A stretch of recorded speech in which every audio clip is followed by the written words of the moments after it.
Good morning. Good morning to people here in the audience and people around the state at our various host sites. I am pleased to welcome you to our third workshop in this year's Lessons from the Field series. And this year's series, as you know, is on race, culture, and children's mental health. We are very fortunate and thrilled to have Dr. Brenda Jones-Harden here today presenting on promoting child well-being and early childhood intervention within a cultural context. We also have a distinguished group of panelists who will be responding after Dr. Harden speaks. And that group includes Dr. William Allen, who's a clinician in private practice with Healing Bonds, Lynn Lewis, who's a human services area manager for Hennepin County, and Catherine Wright, who is the Early Childhood Mental Health Program Coordinator at the Minnesota Department of Human Services Children's Mental Health Division. So I think that you will find this is a very knowledgeable and enlightening group of people, and if they come even close to living up to my expectations for them, it will be a really exceptional day.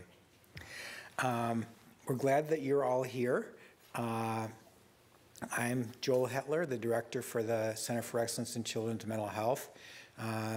You're probably used to seeing our video loop playing on the screen before we start, and we've had a few technological problems, so unfortunately that's not available. But I do want to make sure that that we thank our sponsors. Well, this wouldn't be possible without their assistance.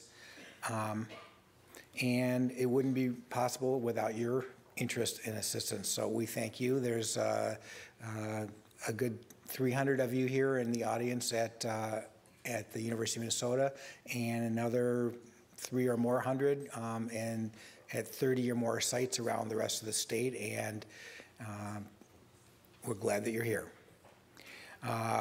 Just a couple of housekeeping items before we get started. Each of you should have a folder, and in your folder you should have a schedule, the bios for each of our presenters. Unfortunately, we were not able to have a printed PowerPoint handout for you today, but the PowerPoint will be posted on our website tomorrow. And our web address is printed on the bottom of your schedule. You should also each have an evaluation form. In the metro area, please be sure to fill out your evaluation form before you leave today. We definitely want your feedback. And in greater Minnesota, please help us out by going online to the web link provided in the schedule to give us your evaluation. And we do actually look at them and pay attention to your comments. One thing that's going to be slightly different in today's format is that rather than having live questions, we're going to be asking for written questions from both greater Minnesota participants and the on-site participants. So for people on the Metro site, there are 3x5 cards in your folders for writing questions, and there will be a basket to collect the cards out on the registration table during the break, or you can pass them to the aisles during the panel discussion and we'll collect them. So be proactive about this. As the questions come up, write them down, otherwise you'll forget them.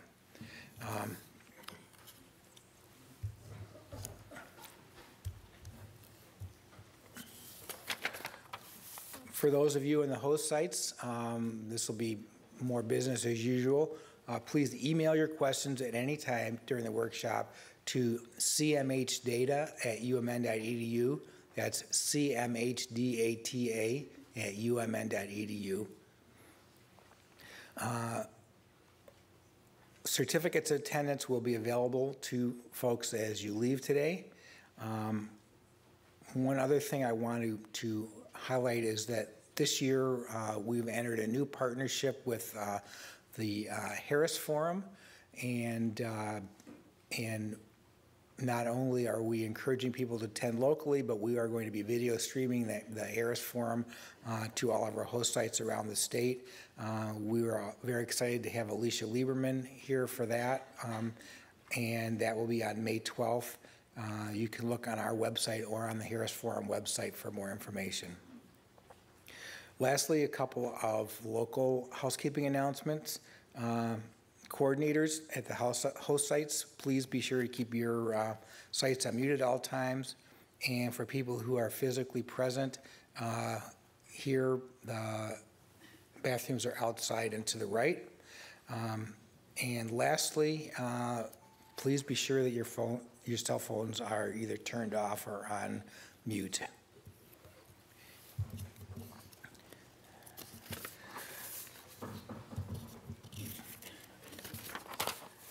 At this point, it's my pleasure to introduce Dr. Brenda Jones-Harden. Dr. Harden is a professor in the Department of Human Development at the University of Maryland. She's devoted her career to practice and research relevant to children at risk with special focus on early childhood intervention. And as I was speaking with her briefly before I came up here, I asked her what in particular does she want people to know about her, and she stressed her own interest and value in keeping one foot in the practice world and one foot in the academic world. So I think that she really will fit the bill for the kind of speaker that we really hope to feature in this program. She's done extensive work related to the field of child welfare and working with young children and their families in a cultural context. And she's worked closely with both Head Start and the 0 to 3 program. Her research and scholarly interests include development of children at risk, the effects of early intervention programs such as early Head Start and home visitation, parenting in high-risk families, and teacher-child relationships. Dr. Harden has authored the well-known book in the field of early childhood, Infants in the Child Welfare System, a developmental framework for policy and practice.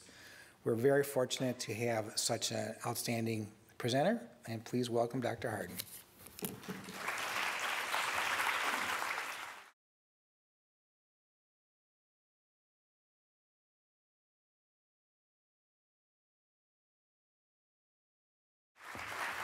Good morning, everybody. I'm really glad to be in Minnesota, and I'm glad it's not as cold as it was the last time I was here. I don't know if any of you go to SRCD, the Society for Research in Child Development, but we had an April conference here a few years ago, and it was bitter, bitter cold. So I'm happy to be here with you. I do want to give a couple of caveats. I'm not professor yet. I wish I was. I'm associate professor, and anybody who's in the academic world knows that's an important distinction. You don't make any money until you get to be a professor, and you have to publish, and I'm not there yet, unfortunately. And that's one of the downsides of trying to keep my feet in both of those worlds, because you never are an A student in both. So I've just learned to live with it. The other thing that I want to say, just as a caveat, is it is my fault that you don't have your PowerPoints printed out, so don't blame the center in your evaluations. This happens to be a really, really busy time for me, and I'll be honest with you, I didn't finish this till 3 this morning, so that's why you don't have your printout PowerPoints. But anyway, I'm talking about something today that is really, really close to my heart. As you all have heard, I've been in the field a long time, since 1978. I started out as a child welfare worker who didn't have a clue what I was doing on the streets of New York. And one of the things that I learned very, very quickly in this work is that you can't do it without an understanding of children. And I don't know how many of you have been trained as social workers, but it is not something that traditionally social work programs spend a lot of time on.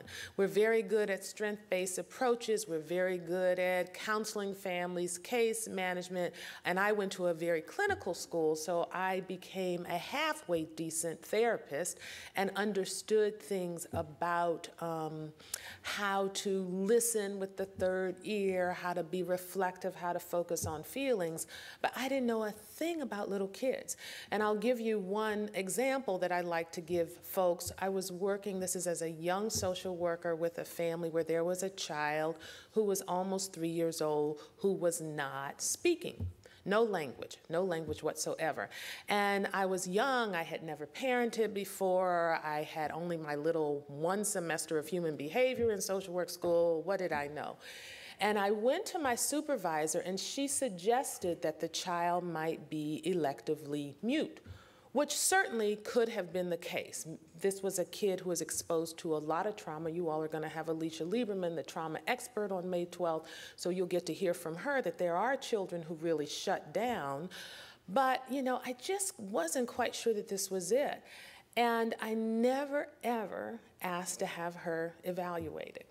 Never. And my supervisor never told me that. And I think back to this now 30 years later and think, I should have had a speech and language eval. I should have tried to figure out whether that child had some delays that could have been addressed in early intervention. Now, we didn't have Part C and all those kinds of things back then, but somebody could have helped this child. So I decided that I was unethical in my practice because I was moving kids, you know, taking them hither and thither and yon with no real understanding of the impact on their development and functioning. And so I said, I gotta figure this out. And I went back to school, took a vow of poverty in my 30s where everybody else was getting married, buying houses and all this kind of stuff. And I spent 7 years in my 30s going to grad school, which I'm still paying for, by the way. But in terms of my psychological knowledge, my understanding of children, my understanding of how important the microsystem is for children's development, particularly parents, but also teachers in Head Start programs and other early childhood programs, I feel like there's no way that I could do my work without marrying these two. So one of the things that I like to encourage folks to do who have child development training is really try to understand more about mental health, and folks who have more mental health training to really try to understand more about child development, because we really can't do children's work if we don't have both of those. So with that, I'm just going to tell you a little bit about what I'm going to do today. I'm going to talk about kids at risk, and so we're going to think about those children just for a moment. I mean, I know all of you in the room work with these children all the time, and you know the consequences, but I'm just going to, you know, sort of frame the discussion for us by thinking about what we're talking about when we're talking about children at risk. And then I'm going to think about early intervention. And one of the things that I feel most passionate about nowadays is that we have to address mental health needs of very young children in their primary context. It is not enough to wait for them to come to therapy. Most times they don't, because their parents have to bring them, and if their parents are high risk, they're not typically going to come see us in a therapeutic milieu. So we have to figure out ways of serving them in their primary settings. And so that's how I've thought about this. I wrote a little chapter in a book called let's see, I'm going to get the title wrong, but it's something about infant and preschool mental health. I'm not going to get the title right, but it's about providing mental health services in alternative contexts, and that really does describe what I'm talking about here. Not thinking about seeing them in the office, but thinking about going where they are, where their parents are, and serving them from a mental health perspective there. So that's how I'm going to talk about early intervention. And then lastly, I'm going to think about this whole issue of how can we look at this issue from a cultural lens? What kinds of strategies might we think about to incorporate in our work? So that's where we're going today. Okay, so I'm going to use, you all know Children's Defense Fund, and I think it's one of the best ways to sort of help us think about what happens to children, very young children, and how we can think about what their risk factors are. So I'm just going to go through some of those for a minute. Each day in America, 408, I have to do this because they couldn't get my thing here. 2,483 babies are born into poverty. Each day in America, 1,154 babies are born to teen mothers.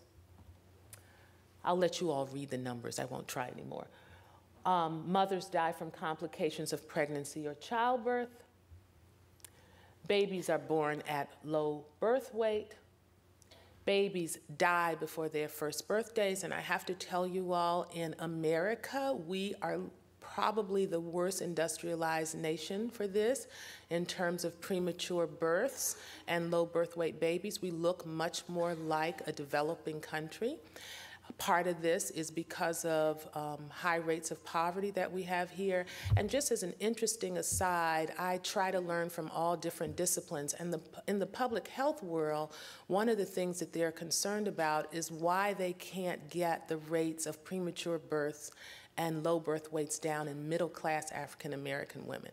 For some reason, they call it the weathering effect, some public health people are saying now, that even though Black women have moved in great strides to the middle class, they still have rates of deliveries of premature deliveries and deliveries of low birth weight babies that rival poor women. So it's a particular problem that they're thinking has to do with perhaps the stress that they continue to experience despite their move into the middle class.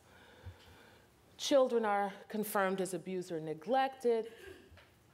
Children are killed by abuse or neglect, and just so that you all know, you heard that I wrote a book, Infants in Child Welfare, and one of the things that I talk about in that book is that infants are at highest risk for being killed by abuse or neglect. And neglect is really, really detrimental to very young children because if you don't give them food, they will die. Unlike, you know, a 7-year-old who can go ask the neighbor for a sandwich. Children enter foster care. And children or teens are killed by firearms. And I know you all have heard of some of these horrible, horrible situations where children are exposed to firearms in their houses, not just because you have gangbangers or something that the children are growing up with, but people don't exercise caution and keep their firearms locked. Children are arrested. Children or teens commit suicide, and this used to be a phenomenon that was relegated to the white middle class. You're seeing it more and more with African American male children, and there's some evidence that because we're seeing internalizing and externalizing problems sort of converge in these children, particularly African American males, that some of the risky behaviors they engage in are probably attempts at ending their lives. Okay, so who are the children at highest risk, right? Children who grow up in poverty, children who have depressed mothers, children who experience protracted losses. And this particular, you can see I love photos, but this particular photo I got out of the Washington Post, and I really, really am so concerned about, and I'm happy about women joining the armed services, but every time I think about a mother leaving her baby, I just want to cry. And guess what? Talking to them over the internet does not help. Children are exposed to violence and trauma, and if you can see under here this caption, we want to make a light baby. You all have a lot of East African immigrants in this town. I learned from many visits here, and what is happening in East Africa is a crying shame.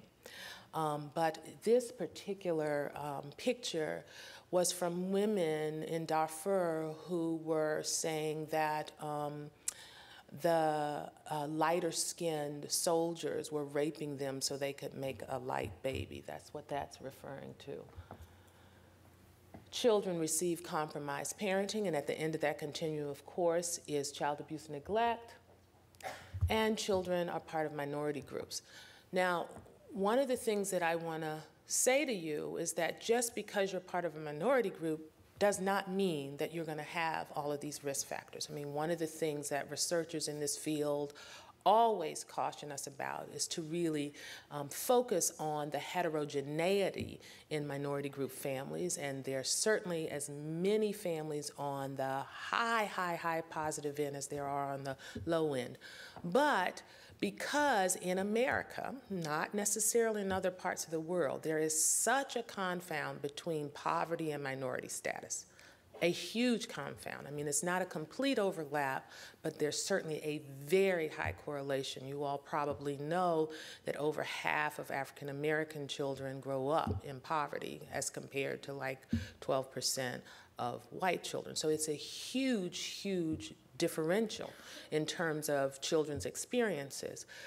Similarly, for Latino children, lots of those children growing up in extreme poverty, multiple households in one house, et cetera.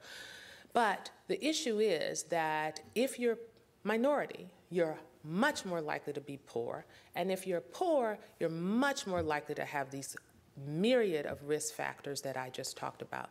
So what I'm interested in is really working with the families at the extreme end.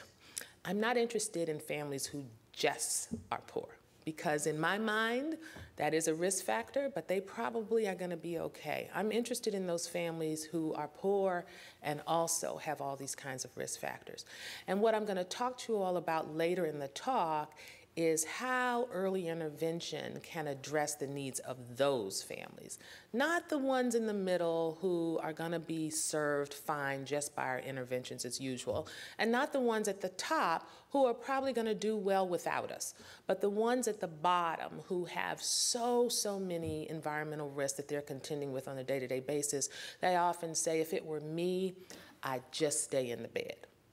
And one of the things as a clinician that I've really learned to do is to keep empathy alive. So I'm always thinking about what I would feel like if I were in the situations that some of these families are.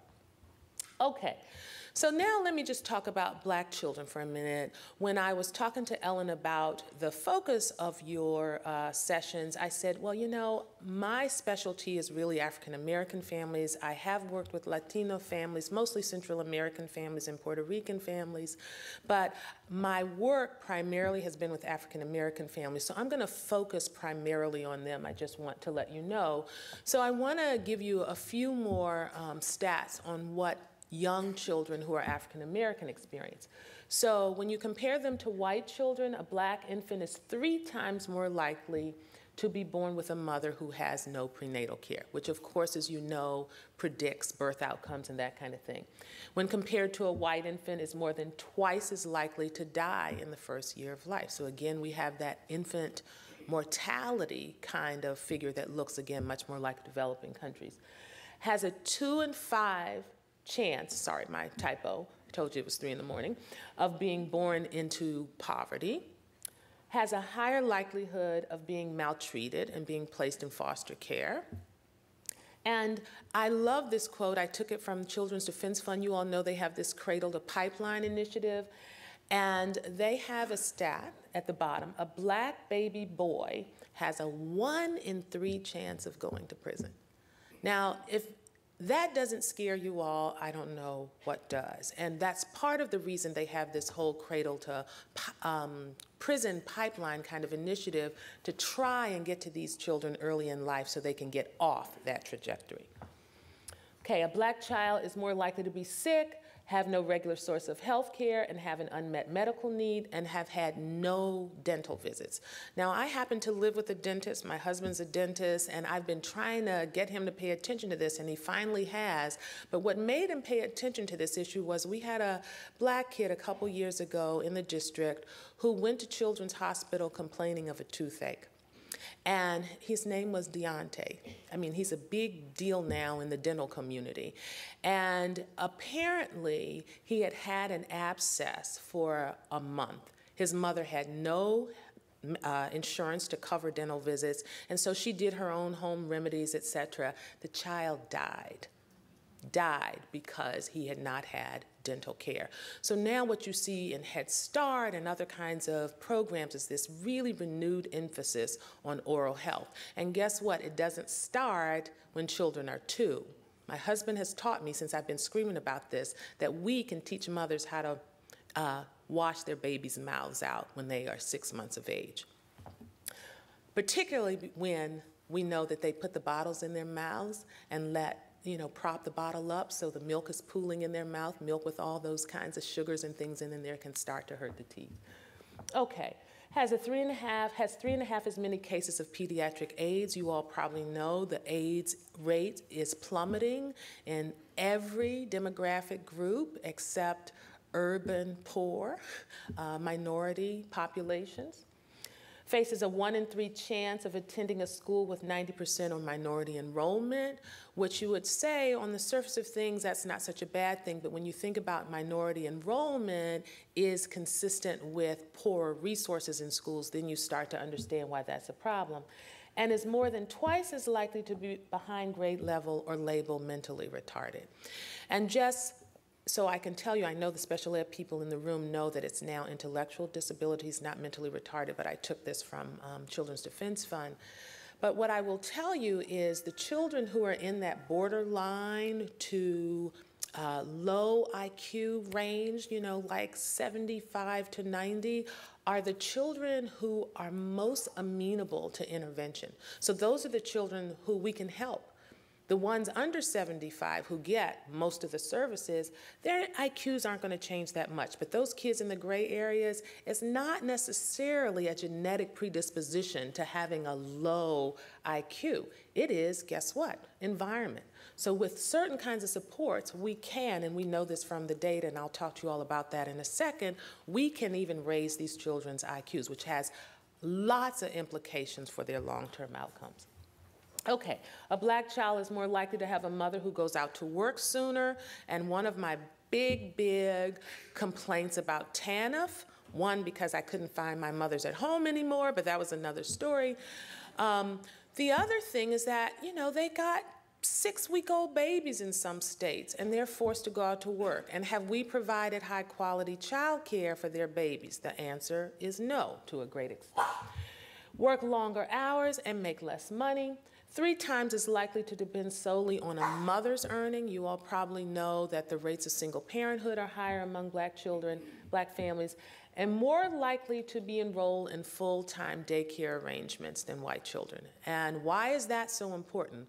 Because of the quality issue. You all probably know from the NICHD study, Belsky's been talking about this for a long time. You put babies in care for longer hours, they have more behavior problems. Not a thing I like to say, but it's been borne out a couple times. Now, the one thing I will say to you that some recent reanalyses of that data has shown is that quality matters. So if they're in a high quality center, then you don't see these poor behavioral outcomes, right? The problem is, as you all know, how many of them are in high quality centers, and that's certainly something, again, that we can take on. And then 7 times as likely to be on welfare, although, as you all know, welfare is a completely different animal in the 21st century than it was when I first started working. Okay, so I'm going to show you this video, and this is an old video of me and a family, and just suffice it to say this family has every risk factor that we've talked about. For you. I stopped it. Now, see? Here. I'm trying to pop. You don't take all that out. Well, Miss Royal, I think she's trying to play with it, so maybe you can help her. You can't hear the TV. Turn it down. Why? Because we Stop this. Joe. doing this. Don't look at me. Miss Royal, I think she needs to have this one on. Okay, turn around, Miss Royal, so I'm you going to put can. my slippers on.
wrong with me. If something's wrong with your I eye. don't care what the doctor said.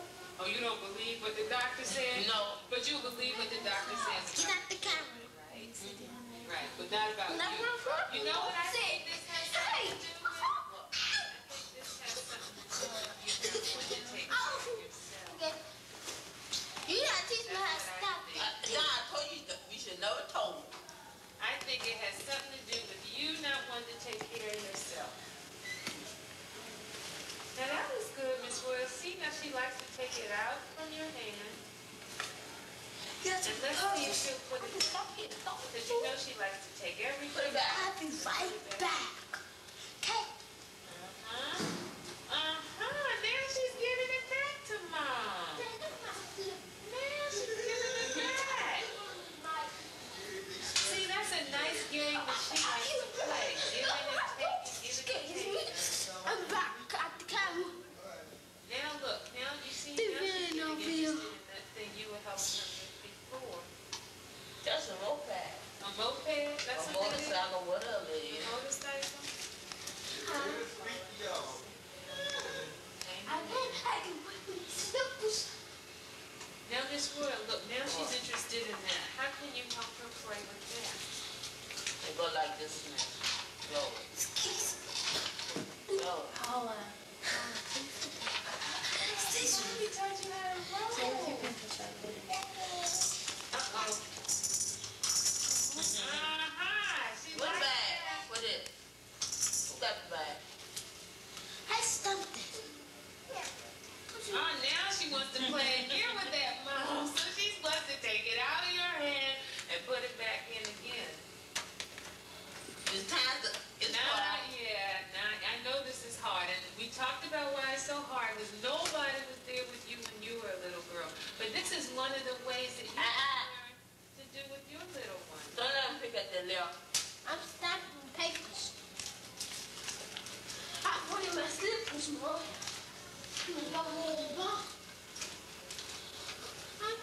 Put it back. Get back to them. One by one.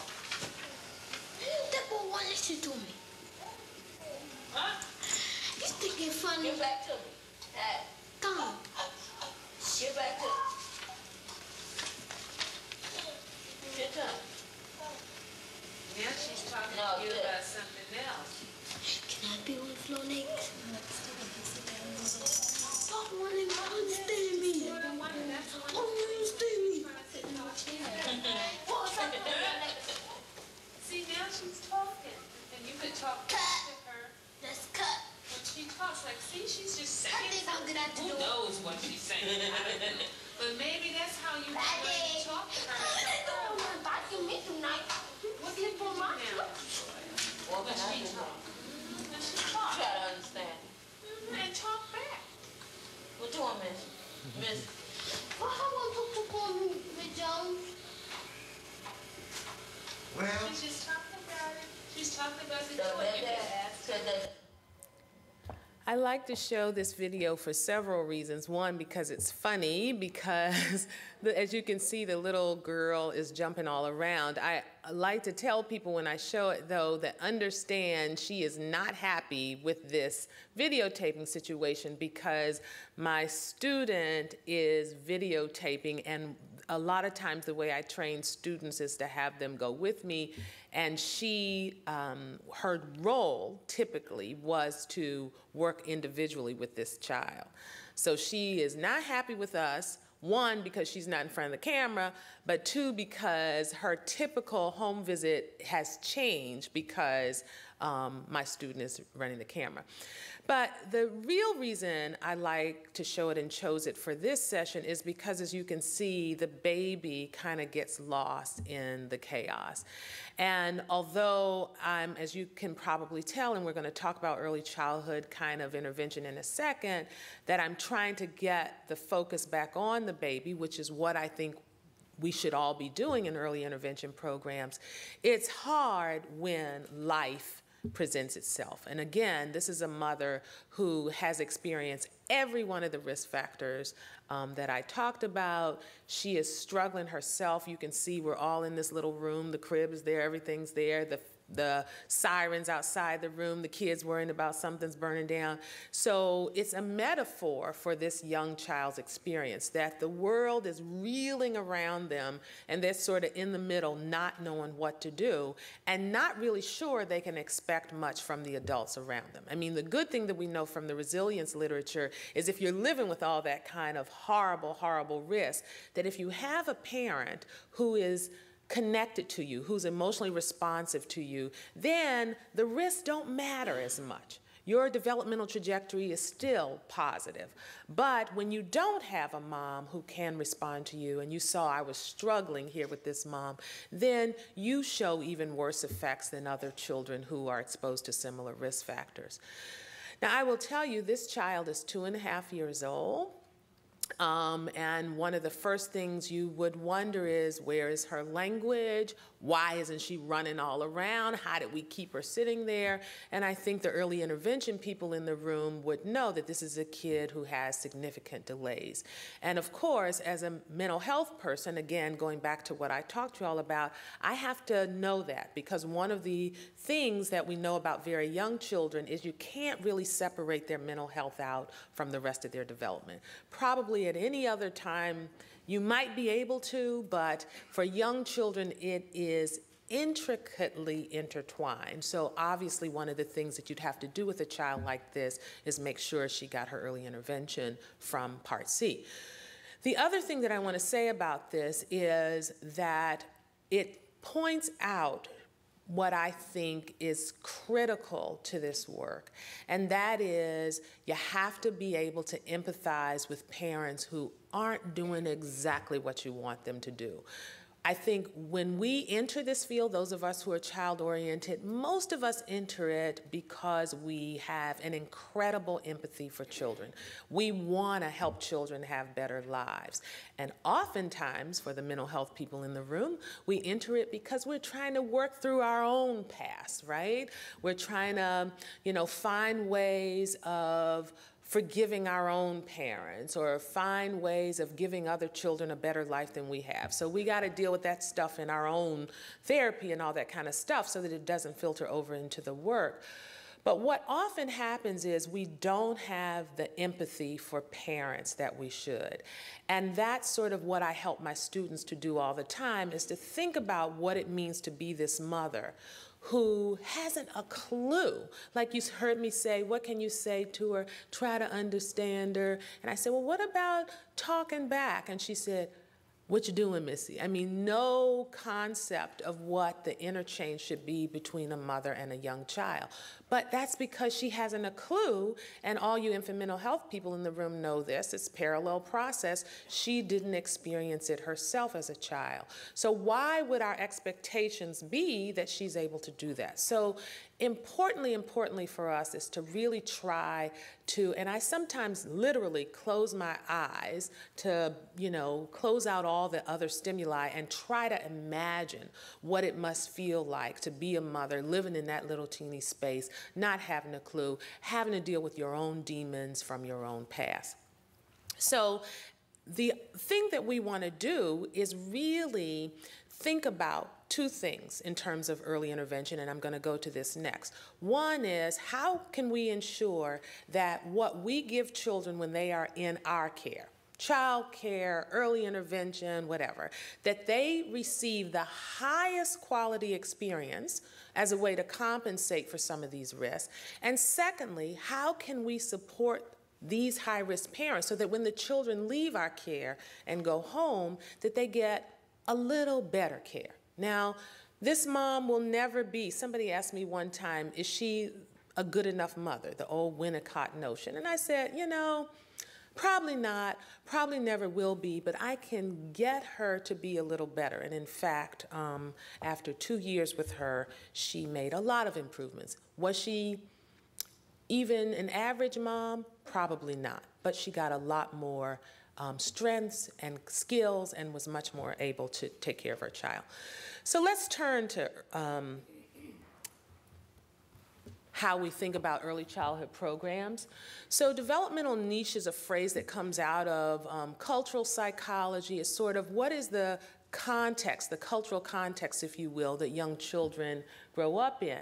So I want to think about how we can improve the developmental needs of children at high environmental risk.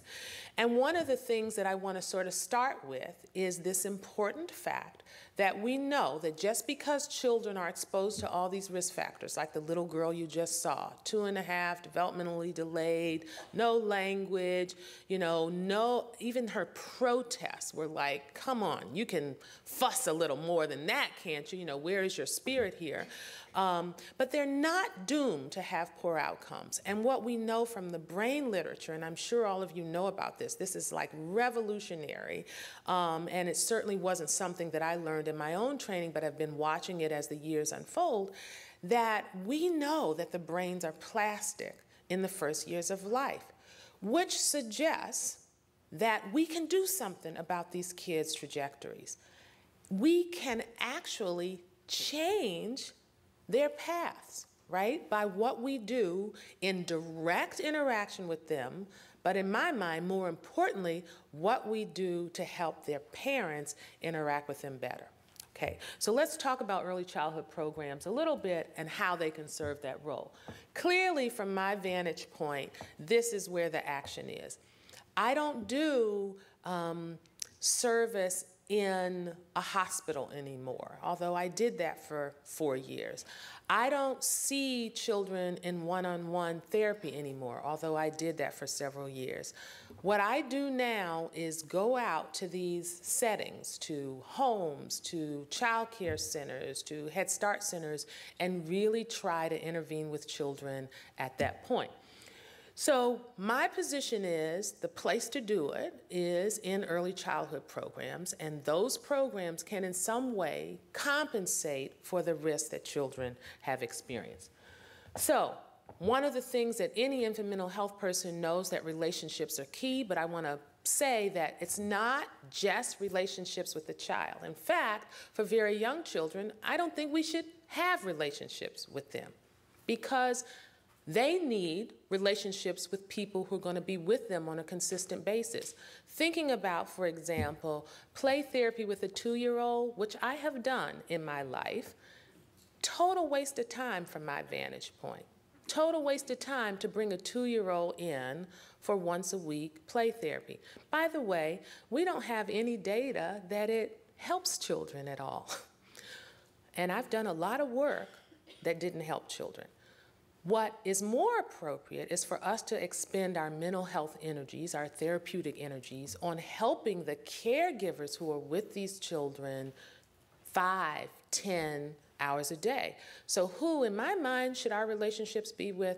Their parents, one, but also their teachers in early Head Start programs and Head Start programs, their early intervention providers, etc. So the relationships have to be at these multiple levels, and it's a parallel process kind of thing, right? We have positive relationships with them, we support them, they're more able to support the children, okay? So what are the goals then of these kind of early childhood programs that have as a mission to promote the development and mental health of very young children? Well, they can modify the risk and protective factors. This is kind of a resilience framework. So if you think about it from that framework, they can push the children toward positive development by enhancing the things that can be protective factors. For example, developmental quotient, IQ, good protective factors. That's what a lot of early childhood programs are designed to do.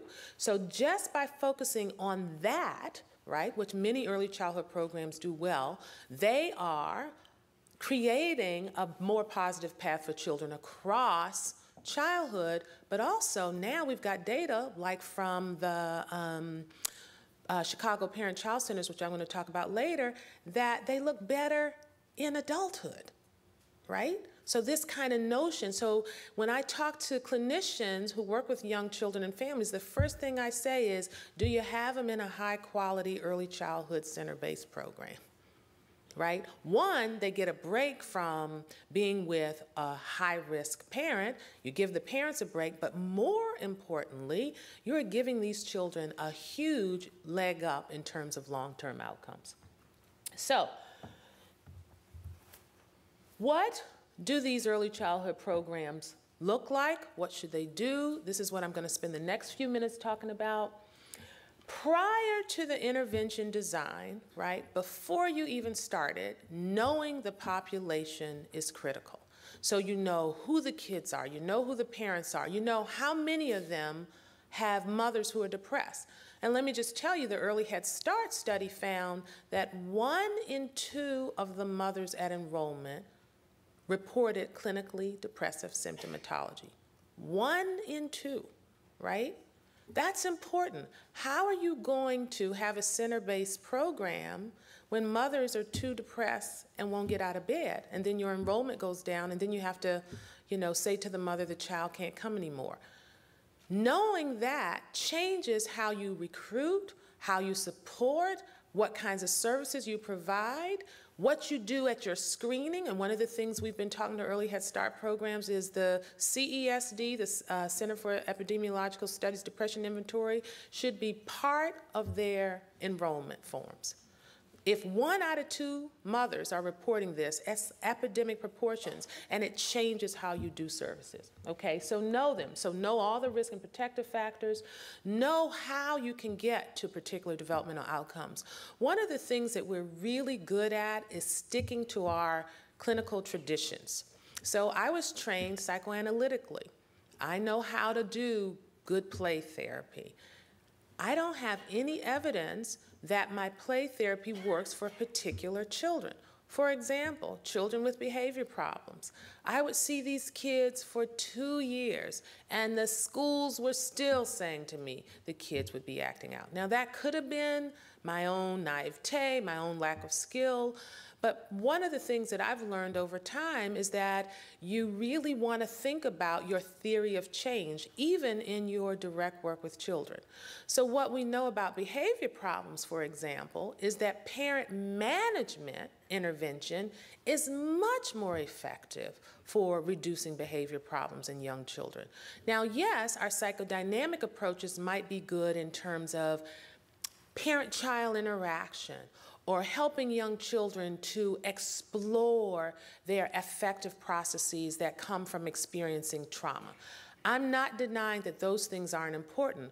What I'm arguing is we have to think about what our ends are. And oftentimes for children, if you can't get their behavior problems down, then they get pushed out of school and they have problems with peers, and then they end up down a poor developmental path. So our therapeutic approaches have to be based on what our ends are, okay?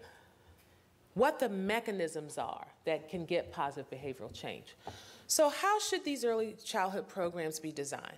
One, they have to be comprehensive. I mean, the days of us having silos, like the infant mental health programs are over here, the early childhood mental health programs over here, the early intervention programs are over here, the child care programs are over here, really should be over.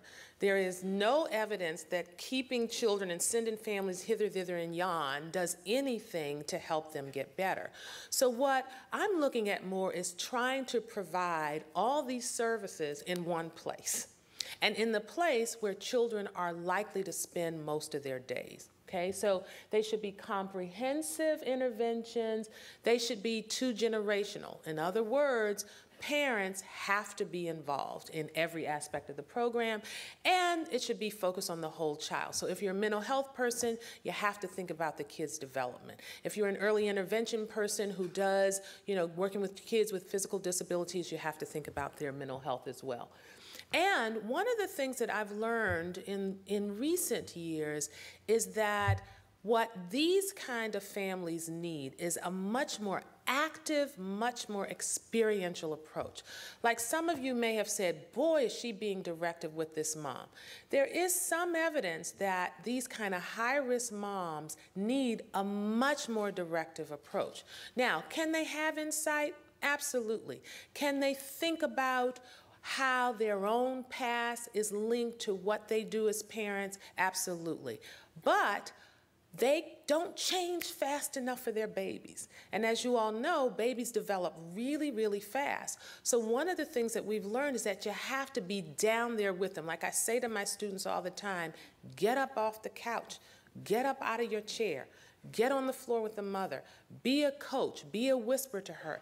Give her some other strategies. You can't wait for her to come up with them because she might not be able to come up with them on her own. And this other idea of having a skill-based component to it. Now this, I have to tell you, I do this with teachers in early intervention programs, and as you all know, in Head Start, early Head Start, often the teachers are parents themselves. They're not necessarily certified, although Head Start is trying to move to a point where more of their, at least their preschool teachers have bachelors in early childhood education or whatever, but oftentimes they don't. And I have to use the same strategies with them, where I say to them, you see that kid over there? Look at what he's doing. I think you might want to try having a space where he can go and get some break from all this chaos in the classroom. So that kind of teaching, active teaching of skills in the moment is what I have found works much better than sort of reflecting with people outside of the actual interaction with kids. Sufficient dosage. One of the things that we're learning, particularly from home visiting programs, is that one of the reasons we don't see the outcomes we want is because half the time they aren't there. Literally, the home visiting data is showing that you might get 50% of your home visits done. So do we wonder why we don't see the outcomes? And I'm going to talk about home visiting programs after the break. We don't see the outcomes of home visiting programs. We have to up the dosage. So one of the things I've talked to a couple of programs about, one, I just had a consultation with a program last week. They got some extra money to hire these parent resource people. And I said, up the ante, do 2 home visits a week since you have this other person, and maybe you'll get your once-a-week home visit that's required of Head Start. Because one, it takes a certain amount of intervention to get families to change behaviorally. If you see them once every other week, the skills have been lost. Okay, so appropriately timed. One of the things that we've learned from the literature is that starting at age 2 is even too late. Starting at birth is even too late, that the most effective programs have a prenatal component where you're getting to the mothers before their babies are born to do all those kind of prenatal things that we know improve birth outcomes. But even if we go back a little more, there is some evidence that getting them when they're first-time parents makes a huge difference in kids' outcomes. So thinking about as Arne Duncan, who is the Secretary of Department of Ed, he's trying to get the Department of Education to think about educating starting before women get pregnant. So as clinicians, as early childhood providers, we have to think about getting young women of childbearing age, and you all know that's 13 sometimes, to really get to them to be more healthy and all those kinds of things before they deliver. Okay, so appropriately timed and obviously sensitive to developmental needs of the child. So what a younger child needs is different from what an older child needs. But also this last one, the intervention at time of crisis has to change. It can't be, you know, we do home visits once a week and that's what we're going to continue to do. That we might have to double the home visits or even triple the home visits to 3 times a week when families are struggling at time of crisis, when they've lost a relative or a brother is murdered or something like that. Okay. Now, this issue of staff competence is what I'm spending a lot of time with, and one of the things, if you all can imagine, sort of thinking about working with early childhood programs, one of my big worries is that they're not trained to really think about the mental health needs of children. So one of the things that I've done, I've moved beyond this kind of one-shot training deal. In fact, I don't really like to do that with practitioners much anymore. One of the things that I'm doing now, I have a 15-year relationship with an early Head Start program in the district, and I am doing reflective practice group supervision sessions with the family support providers so that what I'm doing, we bring in videotapes of their work with families. We look at the videotapes, we think about their skill, we help them look at the kid and think about the kid's development. So it's not training them about child development, it's not training them about how to be a responsive clinician, it's about using their work to help them see how they can make behavior change. By the way, we do the same thing with families, but the idea is we're trying to look at moment-to-moment interactions between staff and families that can improve their skill. So, high fidelity is another big issue. One of the things that we're now looking at is how to make sure that our practitioners are doing what they're supposed to do. I just have finished a big project in the same Early Head Start program where we were trying to train family support providers to do parent-child interaction, and guess what we found? They weren't doing it. They were trained. We spent 9 days, full days, training them on the method, looking at videotapes. And I hired, and I'm so glad I made this decision, I spent a lot of money on the grant hiring a person to go out and monitor what they did and all that kind of stuff. And they weren't doing it. And when we asked them why, they said, oh, the family has too many worries. We had to deal with their WIC. We had to deal with their TANF. We had to deal with the fact that their brother got murdered, all of which are important things. But one of the things that we were trying to train them to do is that even in the context of this, your job, your role is to promote more positive parent-child interaction. So what did we learn? That it's not enough to train people, that you have to monitor and make sure that they are doing what they're supposed to do. Even us seasoned clinicians don't always do what we're supposed to do in terms of intervention. So supervision for me is not just, although I do it, once a week groups sitting with people thinking about their cases, thinking about what they do, but it's also going out with them, and I'm going to talk about that later on this afternoon with another group, going out with them and observing them doing their work. Okay, socioculturally relevant, tailored to the community and participants. Again, this one-size-fits-all doesn't work. Really thinking about what do I need to do, and I'm going to talk about that a little later in more detail, for a particular cultural group.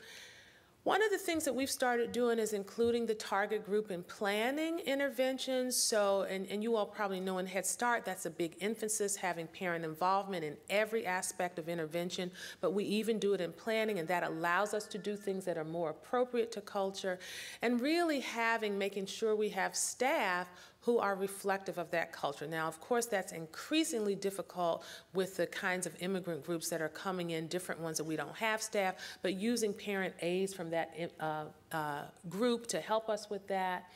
And then, of course, the whole idea of having positive relationships with families, between parents and children, staff and families, and staff at all levels, the kind of parallel process that we all know about. Now, this is something I want to spend a little bit of time on because, again, in my own training, I was trained in a particular tradition, and I was psychodynamically trained, so I felt like I had learned that approach, and it was very good. Well, when I got older and wiser and started thinking realistically about the types of families and children that I was facing and how I saw movement in some, but to be honest with myself, it was in the minority. Yes, they developed relationships with me. Yes, I saw some change, but change in the way that I knew they needed to change for the benefit of their children, I wasn't seeing as much. I started pouring the literature, and there is an evidence base out there that helps us to know what we should be doing for specific issues, like how you work with a depressed mother is not how you work with a mother who has aggression as a problem. How you work with a mother who has substance use problems is not the same as how you'd work with a mother who's maltreating. Very different kinds of interventions that have been found to be effective with very different populations. Even in terms of my child abuse and neglect work, what works for mothers who are abusive does not work for mothers who are neglectful. What works for parents of children who are under 3 does not work for parents of children who are 13 to 17. The skills are different. The approach is very different. So I started thinking about that, like motivational interviewing with substance-using parents, where they get them to acknowledge this substance use stuff really quickly. Never thought I'd be thinking about that kind of thing. Doing cognitive self-regulation. I'm not a cognitive therapist. I don't know anything about it. lot of evidence that it works with parents who are depressed. So moving beyond our traditions to look at what the evidence tells us about certain kinds of interventions that work with certain kinds of families. So again, to know your population. I got a depressed mom. What I do with her is different than what I'm going to do with this other kind of mother. And then continuous improvement, always looking at, do our families and children really change? And that's hard for us to do, but I would argue that that should be an important part of even our individual clinical work.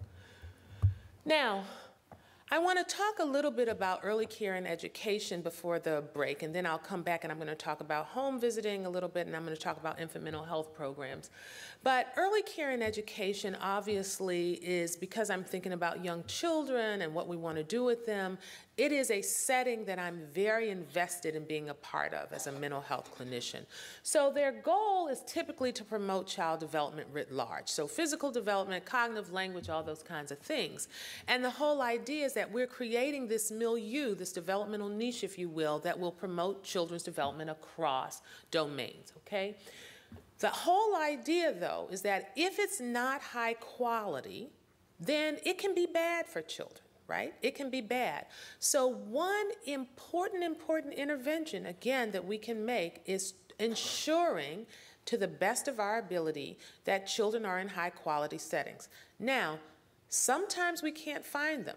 So what does it mean we have to do? Work with the providers who have those children.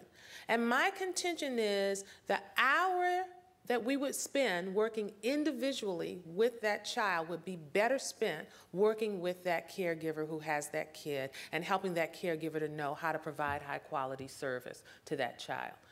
Now, how you bill for it is another question. What I do, I'll be honest with you, is I get the programs to give me, like in this project that I'm doing right now, the program has given me a chunk of money to come in and work with caregivers. And that's how I do it. And I think there more and more, if you look, for example, in Head Start and Early Head Start, they have to have mental health consultation. It's not an option. It's in the performance standards.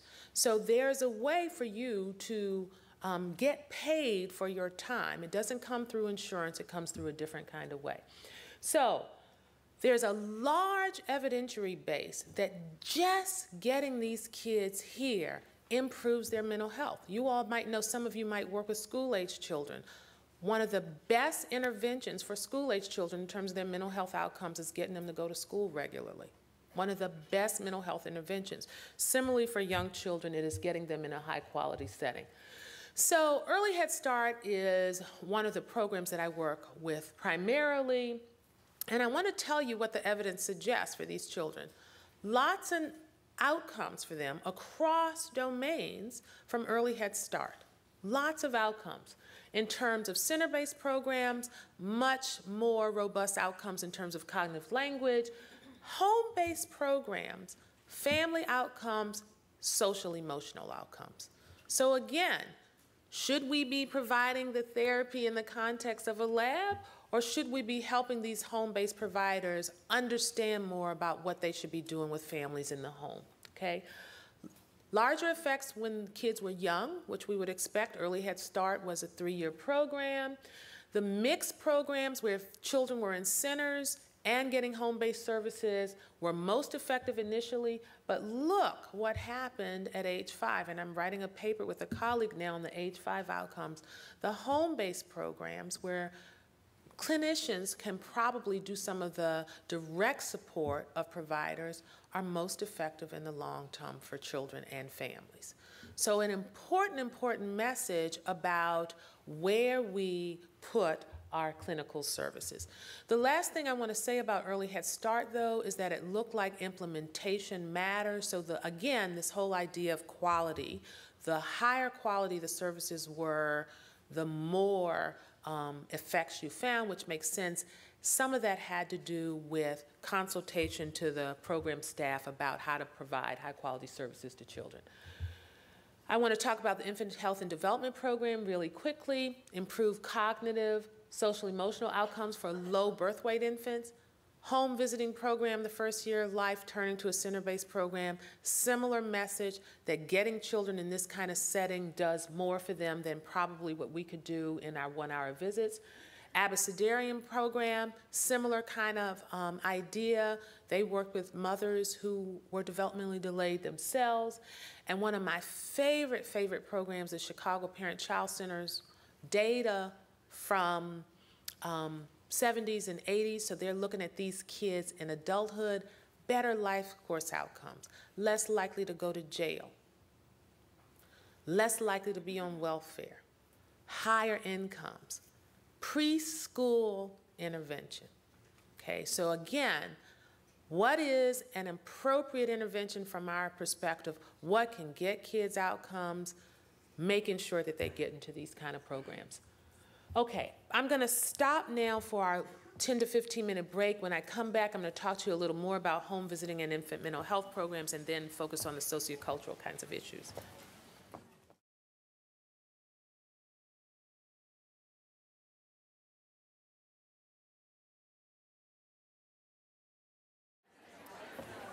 Okay, I'm going to get started again.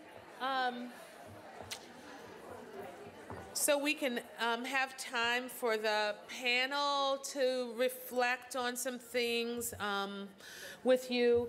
I want to, as I mentioned, talk about some home visiting programs, and I want to talk about some sort of more infant mental health programs. And what you're going to hear me really emphasize is, remember that slide on evidence-based. I mean, I know this is a term you all are hearing a lot, and you're probably sick of hearing it. I will tell you it's where the field is going. I don't know if you all know this, but all the early intervention money, early childhood program money that's coming out of the Obama administration with the support of Congress has this evidence-based tag on it. So if we don't show that we're providing those kind of services, we won't get our money to do it. So it's important for that reason, but more importantly, you know, as a clinician, I want to know that what I'm doing will work for families and children. So again, I think moving out of our sort of traditional silos about how we've been trained and thinking about what the evidence tells us about particular kinds of families.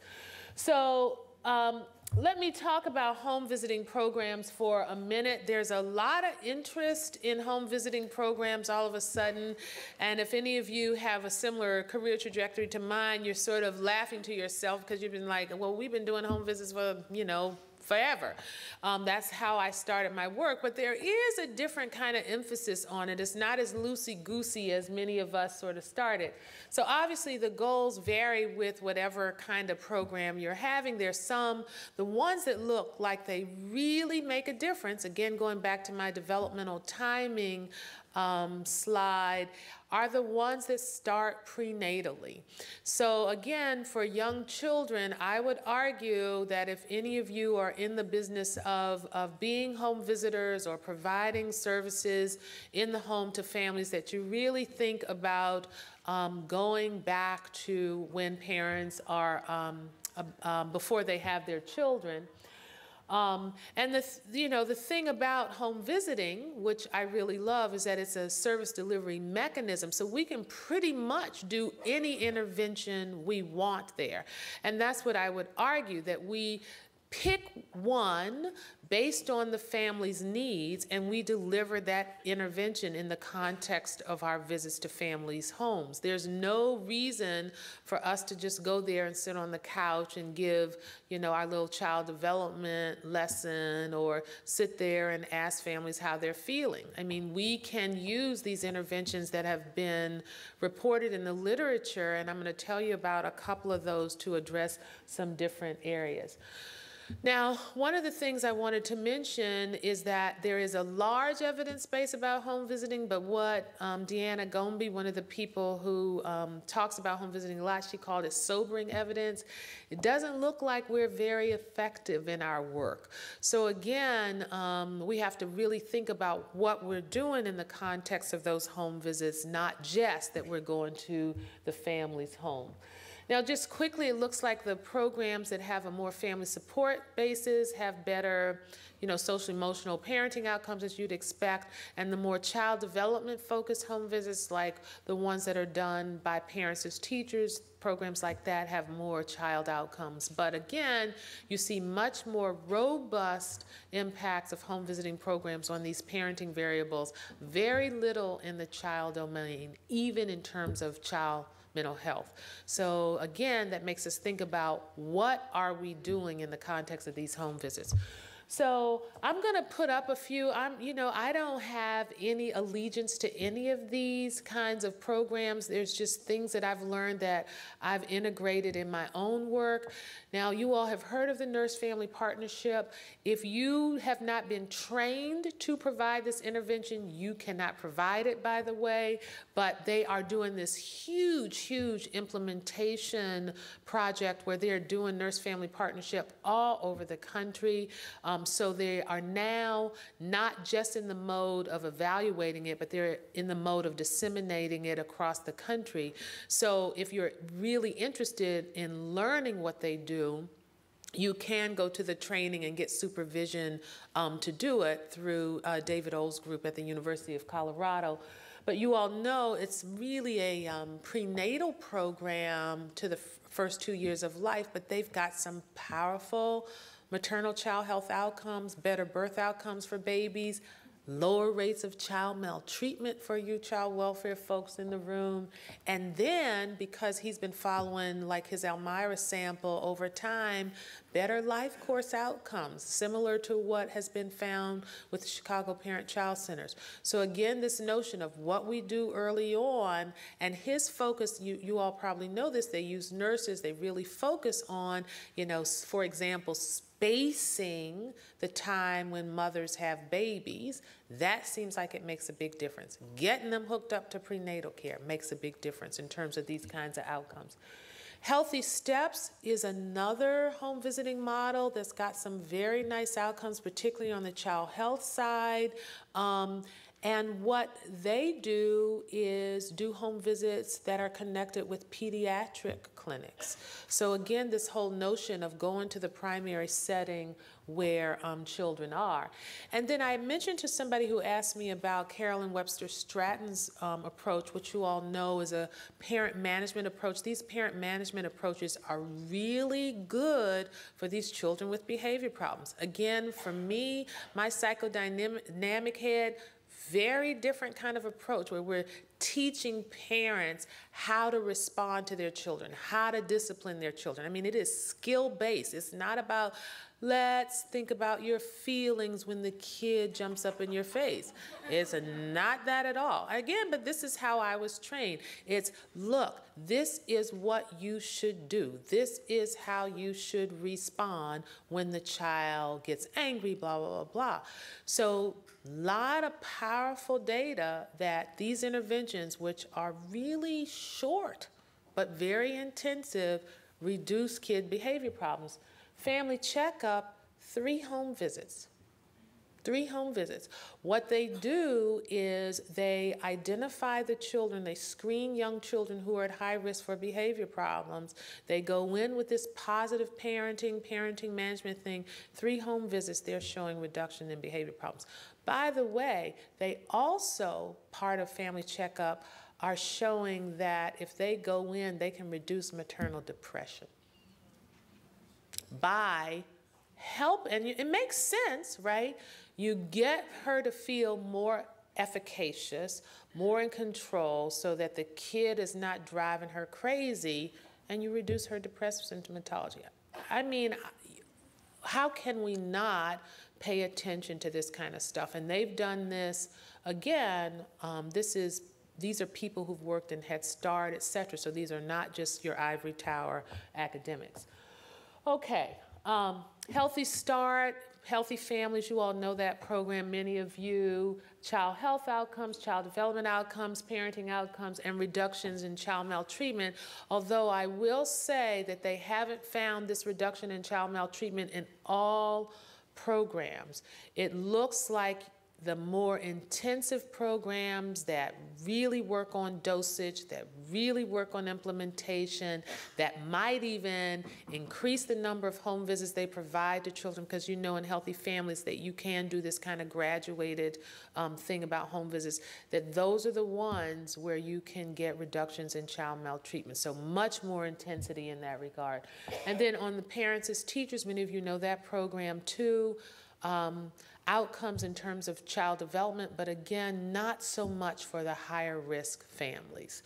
So what many people have suggested is that if you're going to do this kind of Parents as Teachers so you can address the child development, you have to incorporate some of these more intensive kind of approaches along with Parents as Teachers. And many programs have combined more than just that. Okay. Now, let's talk about infant mental health treatment. I was happy to hear you all are going to have Alicia Lieberman. You know, she is, of course, one of the foremost clinicians in infant mental health, but also I really credit her with trying to get us some science on this, because as you all know, if you don't have the evidence, you can't get money. And one of the things as infant mental health practitioners that we've been struggling with for a long time, how do you get reimbursed? Right? Because you can't sort of say the kid has a reactive attachment disorder and expect to be reimbursed in most states. You have to sort of find something that the mother, so it's a huge issue in terms of accountability. But she and other people are finally trying to look at this, and I just want to tell you all about this for a second. Obviously, the whole idea is to promote the child's mental health, but you do it, and infant mental health people in this room, you all know this and can teach this as much as I.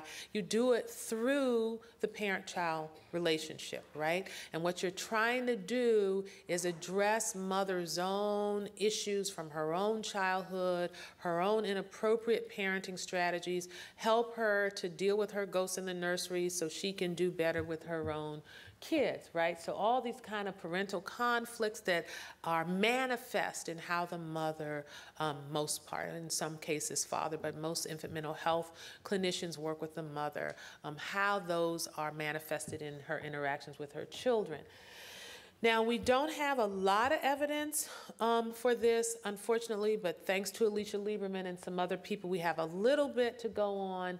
And, you know, what she did in one of her earlier studies was found that you can't really change the attachment category, and that's hard to change anyway, because you all know, anybody who's an attachment person in here, you know it's hard to move a kid from anxious to secure, or from disorganized, which a lot of our children end up being disorganized because they have so many risk factors. It's hard to move the attachment category, but she has really shown that you can change parenting practices, right? So parents are better interactors with their children. They're more empathic. They're more responsive to their children's cues. And as far as I'm concerned, like in the video that I showed you all before, that's as much as we can expect, right? So if we're showing that, we can't necessarily make them wonderful mothers, but if we're showing improvements in their parenting, that's good enough. And you do see some changes in infants' behavior, less angry, avoidant. Now, you all may have heard of Dante Cicchetti. He is now here, right? Big move. You all stole him from University of Rochester. But I think in many ways this is his home. He was trained here. But he's done a lot of research on maltreated children, a lot of research. And one of the more recent things that he and Cherie Toth did was to look at, give us some science, an infant mental health treatment modality for maltreated children. And they did find that they could get lower rates of abuse and neglect. Hallelujah. We got some data that says an infant mental health approach can do it. But guess what? No different from the home-based educational skill-building model. Didn't make me feel wonderful, I'll tell you, but what does that suggest? we don't necessarily have to have these long-term, real process-oriented interventions to get impacts. Oftentimes we can't afford those. Oftentimes we don't have folks who are trained in the infant mental health tradition. Now, am I arguing that we shouldn't? I just told one of the women in the audience, go get infant mental health training. I think it's important to have, but it's what we do in the context of our work, I think, that makes the most difference. And this kind of, let's go in, be more directive, helping parents think about their skills, there's a lot going on here, and I think all of us need to pay attention to that. Okay, I had mentioned something about depression to somebody who came up. I would highly encourage you to look at Linda Bieber's work. She's one of my colleagues who we all got these infant mental health grants, and we're doing it in Early Head Start. She has a model where she is doing this more cognitive approach using psychiatric nurses with Early Head Start family support workers to do this intervention in the context of Early Head Start homes. But also Roseanne Clark, who's close by you all at University of Wisconsin, has also done some work where she's found that infant parent psychotherapy has reduced depressive symptoms. The reason Linda Bieber's work isn't up here is it's really more of a maternal depression intervention than an infant mental health intervention. She's not trying to change the mental health of the baby. Her goal is to change the depression in mothers. But I highly encourage you to look at that. She's got some really nice findings with Latina moms, with African American moms, and with white moms. And then multiple risks, families who kind of have a lot of stuff going on. There's an infant mental health program at UCLA where they found that mothers are less punitive, less restrictive, promote autonomy, and infants less likely to have insecure attachments. So we've got some evidence that if we do these kind of infant mental health approaches, many of them are short-term, many of them are not the kind of 2-year processes that we might think about, that you can have some nice mental health outcomes. Okay, so now I want to move to thinking about some cultural kinds of things. So I've made the argument, I hope, that, situating mental health, early childhood, infant mental health programs in the context of their primary ecologies is the way to go. I really believe this wholeheartely. So let's think about what we can do from a cultural standpoint. Now, we know programs like these are serving a wide variety of families. And I tell you, when I was a young clinician, I had black families and white families, and that was it. That was it. Now, Southeast Asian immigrant families, Latino families, not just from Mexico and Puerto Rico, but in the Washington, D.C. area, we've got all these Central American families. Like you, we have a huge influx of East African families. What do we do with them? How do we think about them? Things that people who are smarter than me, who have more experience, know how to do. My work primarily is with African American families, but I think we can sort of connect some of these ideas to these other families as well. Now, I just wanted to just say to you that we know some things about enrollment that are interesting, that it looks like African American families like center-based programs better. So again, I would argue if we're worried about engaging, right, particularly if you don't have the staff that might reflect that community, for an African American family, you might want to hold out the carrot of some kind of center-based slot. That's how you typically can get them into these other kinds of interventions that might address more of their risk factors and might address the kids' mental health. It looks like Latino families like home-based programs for whatever reason. They are far less likely to use center-based programs. Now, some people argue that that's because they prefer to keep their children at home, even if they're working, 24 hours a day, that, whoever the other family member is in their house, they prefer that those children be at home.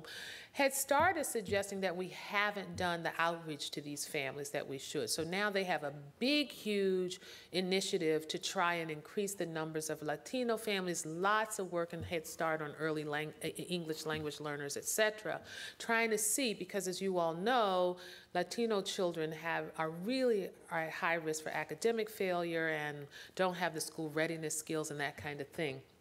So, and we also see low participation of the newer immigrants. Like, I'll give you an example. I mentioned to Amy that I just spent 6 months at the University of Washington, and you all might know that Bill Gates has put a lot of money into early intervention in the Pacific Northwest. That's the only domestic program. You know, they're doing all this world public health, trying to make a big dent in, you know, infant mortality worldwide. Not much on the domestic side, except in their home turf of the Pacific Northwest. Put a lot of money in the early intervention, beautiful center outside of Seattle in a very poor community where there are a lot of East African families. Could not get them to bring their babies to the center. Beautiful facility, high-tech facility, beautiful rooms, credentialed staff, can't get the moms to bring the kids to the facility. So one of the things that they had to think about from a cultural perspective is, how is infant care perceived in this culture? How do we make the bridge for these families to center-based? So one of the things they were thinking about is doing parent-child groups every day, so letting the mothers come themselves, using people from that culture, because there are a lot of second-generation folk in the Pacific Northwest, to be the bridge, etc. So that's an issue. Obviously, it's important to think about context, what other kinds of risk factors these families are experiencing. A lot of concern about what the neighborhood and the community writ large looks like. Can your early childhood program be perceived as part of that community, where they're involved on the planning board, the policy council, all that kind of stuff? Okay, so obviously, in terms of participation, I mentioned to you that dosage matters. It looks like, for example, in home visiting programs, that they're only getting half the home visits. So why don't we see the effects? Well, if they're only getting half the intervention, it makes sense. So we have to think about keeping the enrollment, the participation up. So obviously, you got to know your population. Like with those East African families in the Pacific Northwest, they aren't going to come to a center, so maybe you need to do a home-based program. Maybe it needs to be parent-child groups, etc. Do you have a community-based advisory group that serves as the gatekeeper? One of the things that I mentioned to you all, that I had come here for a project we did looking at racial disproportionality in the child welfare system, and you all have a particular issue with that in this area, I will say. And basically what it is you have a much higher representation of African American kids in the child welfare system than you do white children. A lot of African American kids. And the definition is higher than you would expect given their numbers in the population. So it was a federal study, and we were looking at places where it was particularly problematic. And we were trying to see what was going on. Well, one of the nice things that was occurring, it wasn't with African American families, but it was with Hmong population, was that the Child Welfare Agency had invited the leaders in this community to come in, one, to advise them on how child care is delivered in their communities, because you all might know that there are these, you know, folk medicine kind of practices about putting coins on children to burn the fever out or whatever. I'm not exactly sure of what they are, but these kids were coming in to the child welfare system. So the leaders from the community came and taught the child welfare workers about these child care practices, but also served as liaisons between the Child Welfare Agency and Hmong families to help Hmong families understand what the expectations were and why these people were coming to visit. So that kind of linkage with community leaders seems to be particularly helpful from a cultural perspective. And then trying to deliver services that are consistent with the cultural prescriptions of the population. For example, understanding that we might have to think about home visiting interventions for infants in certain kinds of immigrant families.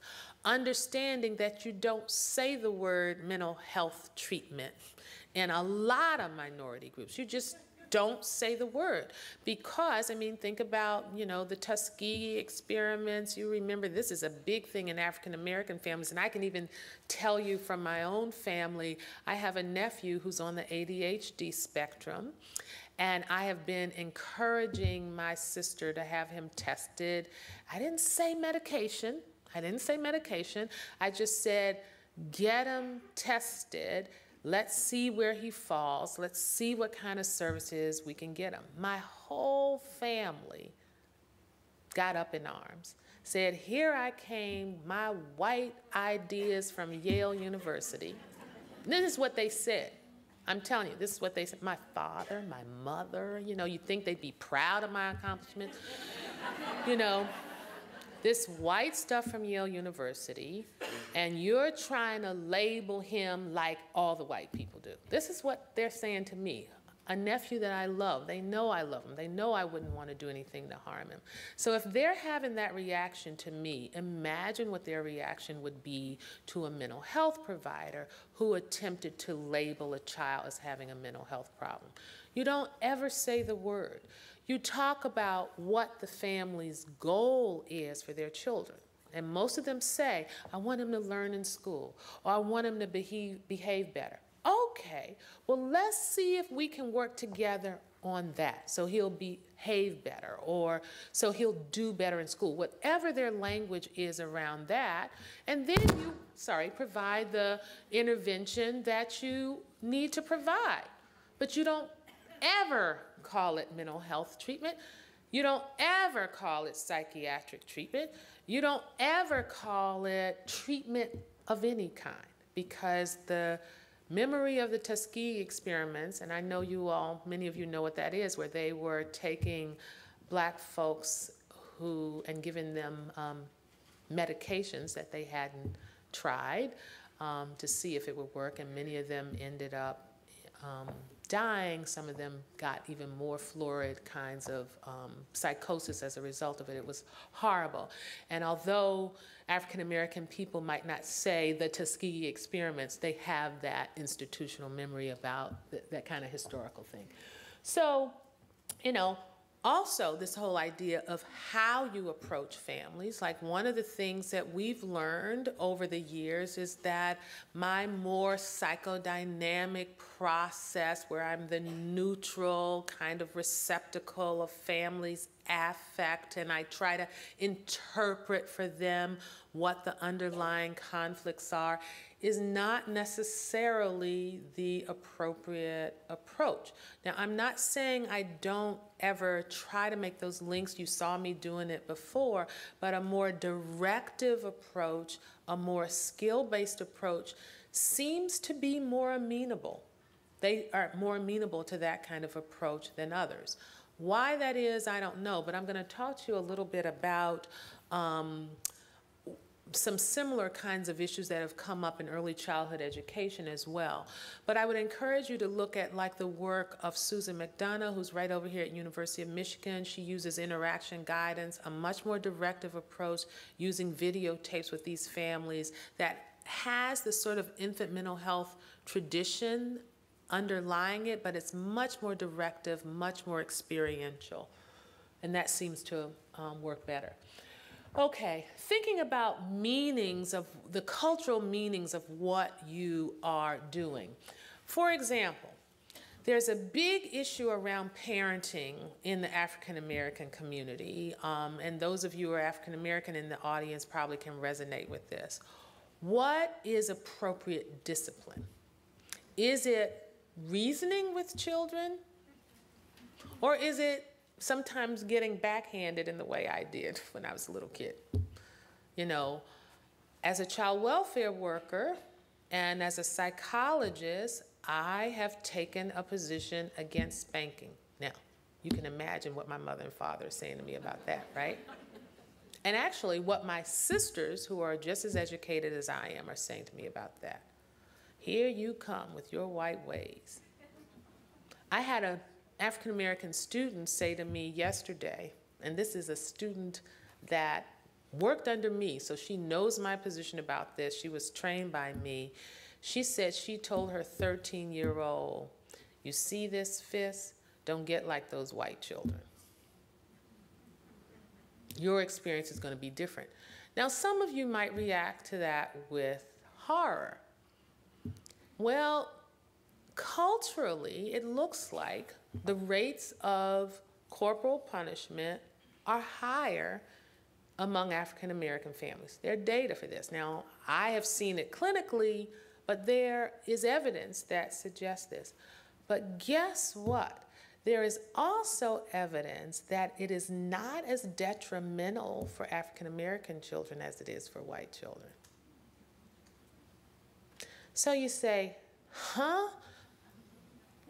Well, I had a student who was very interested in looking at this, and she actually educated me a lot about it, and she did some of her work on it. She's actually looked at it in our sample of very young children. When we look at very young children, it looks like it is just as problematic. Now, we're talking about children under 3.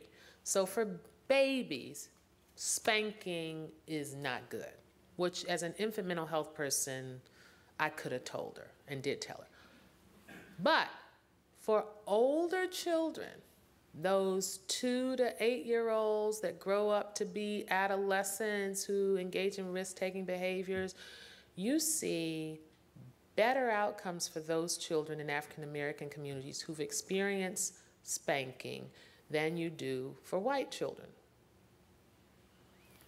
One of the things is there is some evidence, not a lot, but if you're interested in this, you can look at the work of Vonnie McLeod and Lansford and Dieter Deckard, for example, that there is an interaction of warmth and spanking in African American families that you don't see in white families. So has this changed how I've approached African American families about it? Indeed it has. So do I say it's bad to spank your children? No.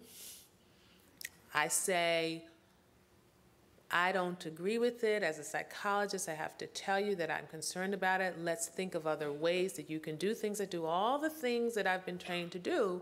But I say you have to do what you think makes sense for you, as long as your child isn't abused, because they have better outcomes. I'm not going to argue against better outcomes. Better academic outcomes, better mental health outcomes. So, and there's some evidence that you even see this trend in Latino families. So that's a particular good example of what we're targeting in interventions and how what we target has to be examined within a cultural context. Now, I mentioned I wanted to talk to you all about child care and education. There's also some evidence that Black families don't like our lovely play-based center approaches to early child care and education. They want their children, what? To learn some ABCs. They want their children to sit and do those godforsaken dittos that I hate.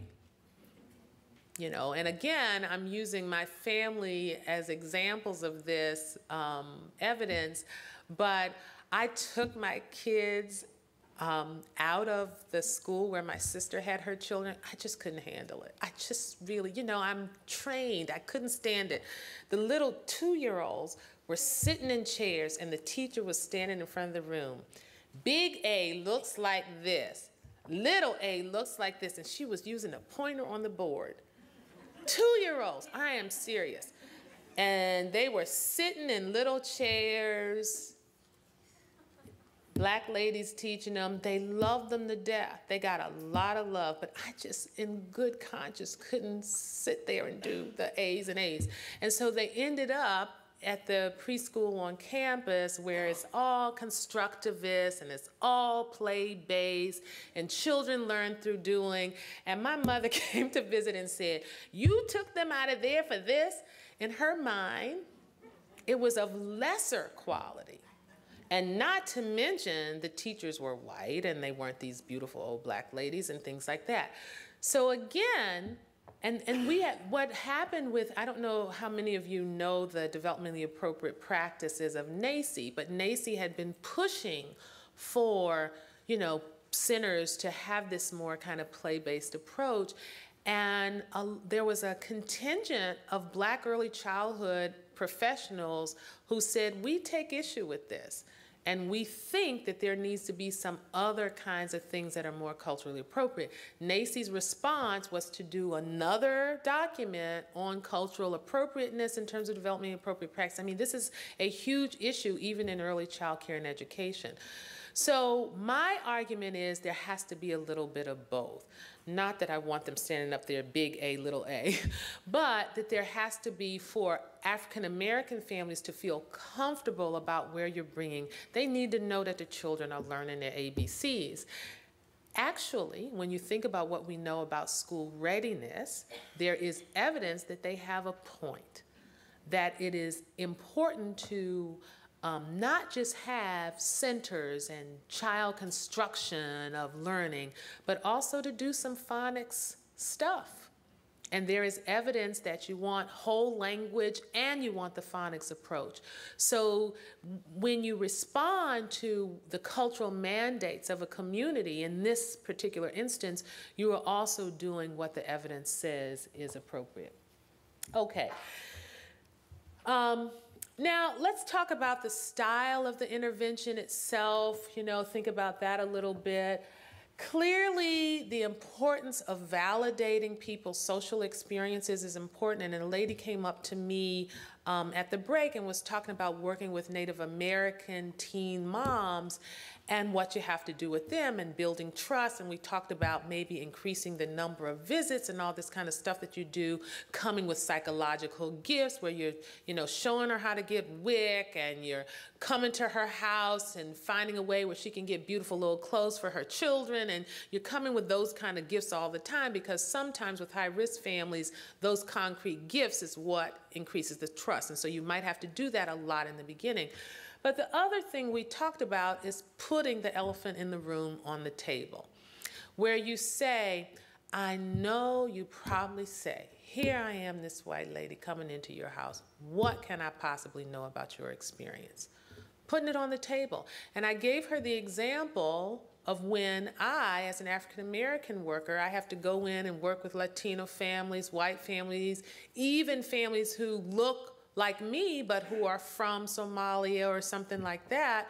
There is a cultural difference. And the example I gave her was when I worked with a white family. I'll never forget this family. They were homeless, and this was in New York City. And when you're homeless, you have to go wherever they find you a place, right? You go live in the shelter, where you come up with, you have to go.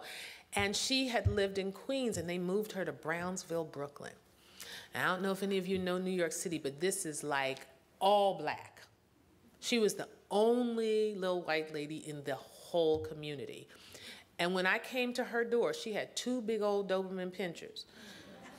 First of all, I probably went for a month where she didn't let me in, about a month.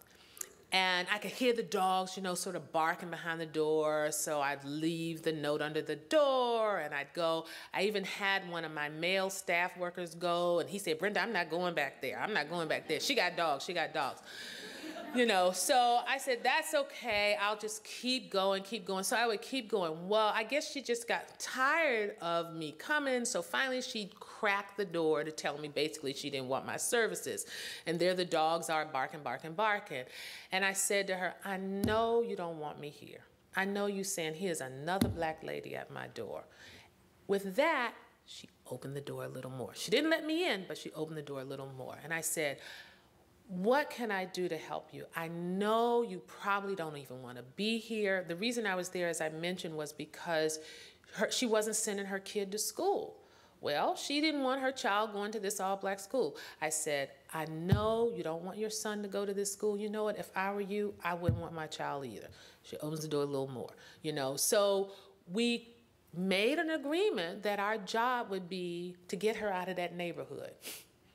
that was our goal, you know, and from that point on, she opened herself a little more. And we ended up getting her out of that neighborhood, but we also ended up with a good 6 months of intensive work together where we could work on her parenting, and I could get her kid who was a teen mother into a teen mother program and all those kinds of things that needed to happen.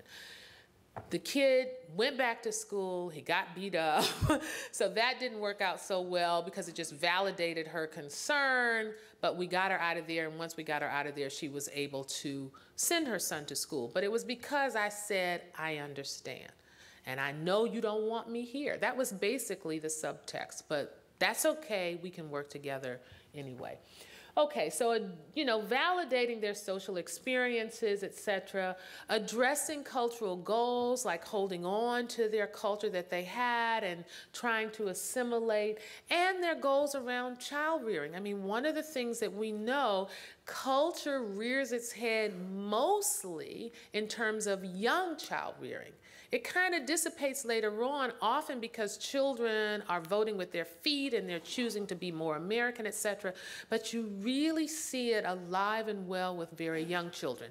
How they put children to sleep, co-sleeping, right? We know we live in a society where we've been trying to tell parents no co-sleeping, right? Because it has an increased risk of SIDS. How do you say that to a family who's from a culture where co-sleeping is the norm? I don't say no co-sleeping. I say, how can we do this so that we can keep your child from getting SIDS? So can we take all the pillows off the bed? Can we take the covers off the bed? Can you get a little pallet for him next to your bed? You know, so again, trying to respect their cultural goal and at the same time help them not do things. Another big one that comes up is in feeding, right? You say to a parent, don't give them solid food before 6 months. Does that work with most of these minority families? No way. No way. My mother put cereal in the bottle when I was 2 months old. Nothing happened to me, right? My mother told me if I put cereal in the bottle when the baby's 2 months old, they'll sleep through the night. And guess what? They're right. You fill that baby up more with cereal and they will sleep, and these mothers won't be sleep deprived. So do I say, don't put cereal in the bottle? I say, well, you know, the pediatricians don't want you to do it. They're worried about the baby having, you know, he might throw up, his little tummy might not be ready for it. Can you at least watch and let me know if the baby is getting constipated, or if he's throwing up, or if it seems like his tummy's distended? And we, you know, that's our goal. So the parent education is there, but the sort of judging and saying the way that you've learned to rear your child is wrong has to go away. Because guess what? If I go in saying no co-sleeping, no solid foods before 6 months, will I get let in the next time? No.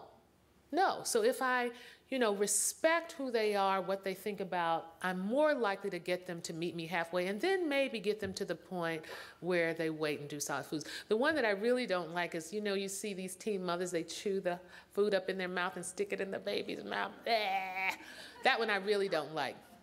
But I have to try and, you know, don't have that, you know, reflection on your face. She learned it from her mother. And who's more important in her life in terms of teaching her about child rearing, her mother or me?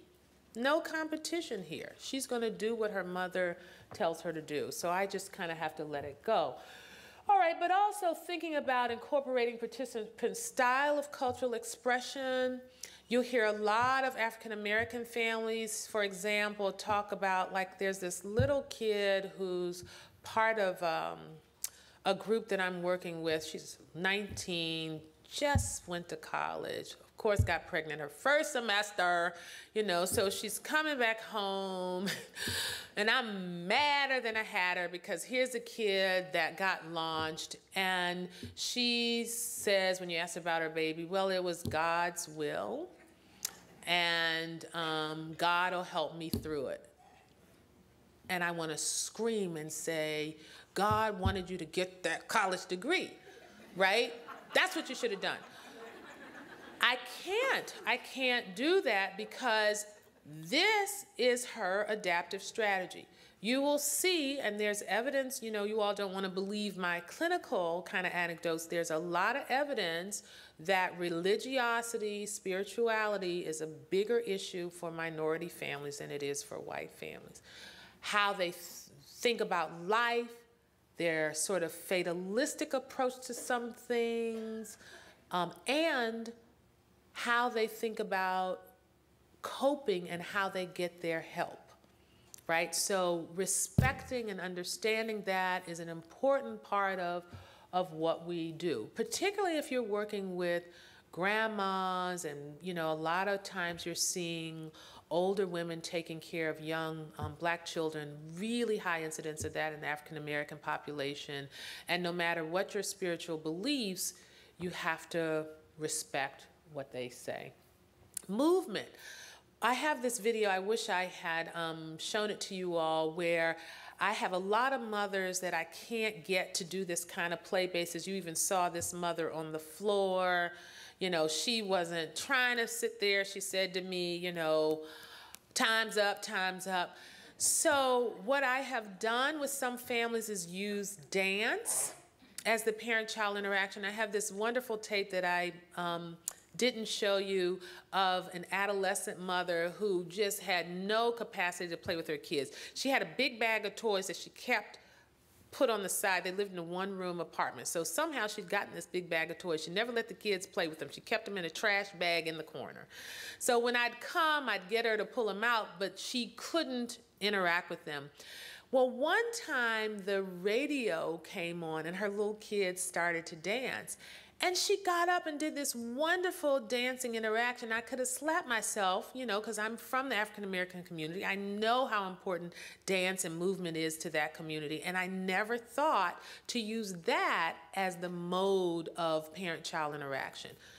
I learned that from that mother, using dance and movement and all that kind of stuff. If you can't get them on the floor to play and they can respond to their children and do all the positive and warm kinds of things that you want them to do, and you can say, look at what you did. Look how happy your baby was because you're saying, go girl, go girl, go girl. She feels so good when her mommy says that. So I'm doing the same intervention. I'm just using a modality that's more consistent with the culture. Storytelling, you know, we want to get these mothers to read to their children.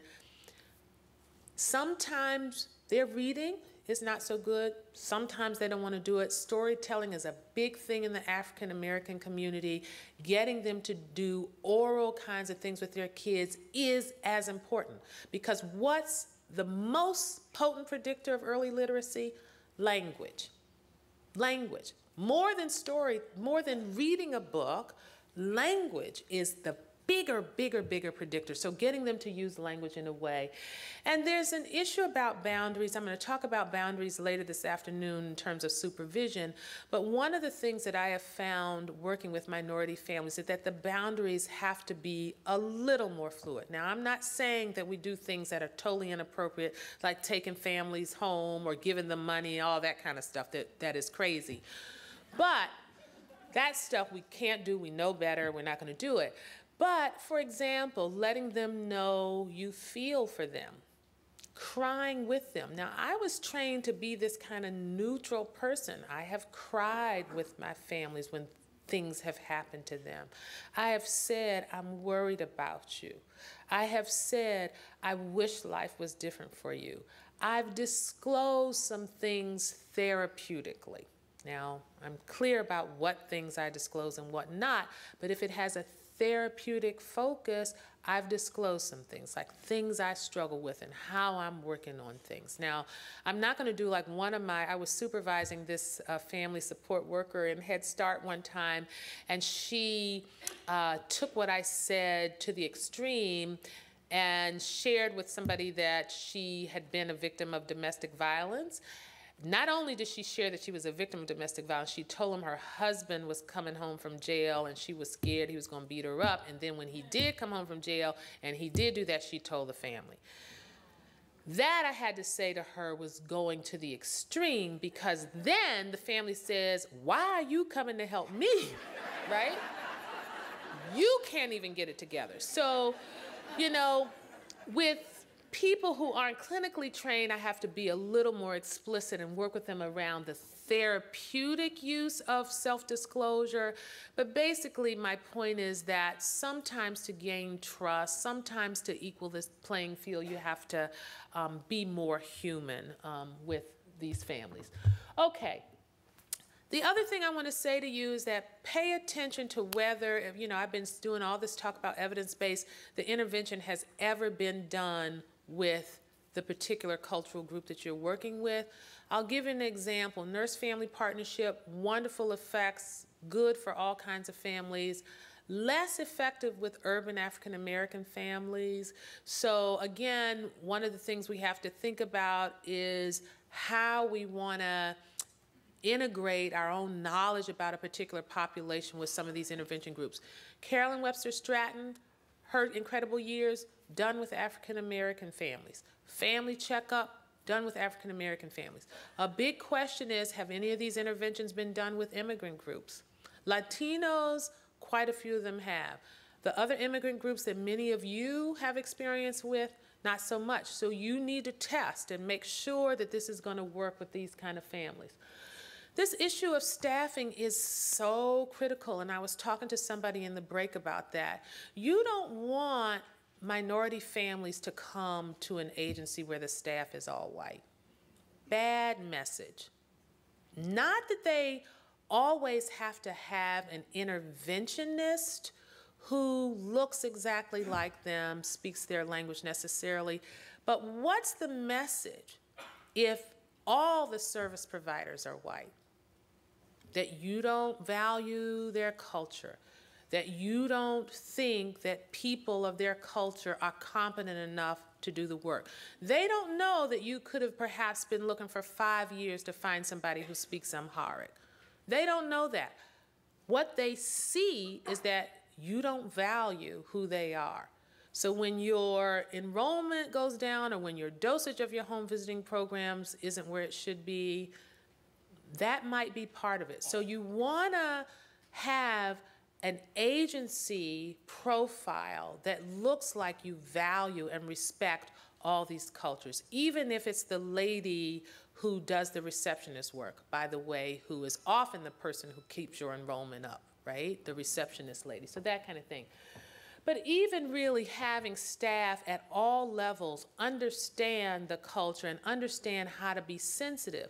Like, for example, every Latina lady who cleans up in the Head Start program I work with, I say hello to, I ask her how her children are, I speak to her in Spanish, because it's not just because I want to value her, that's an important thing, but the families are watching me.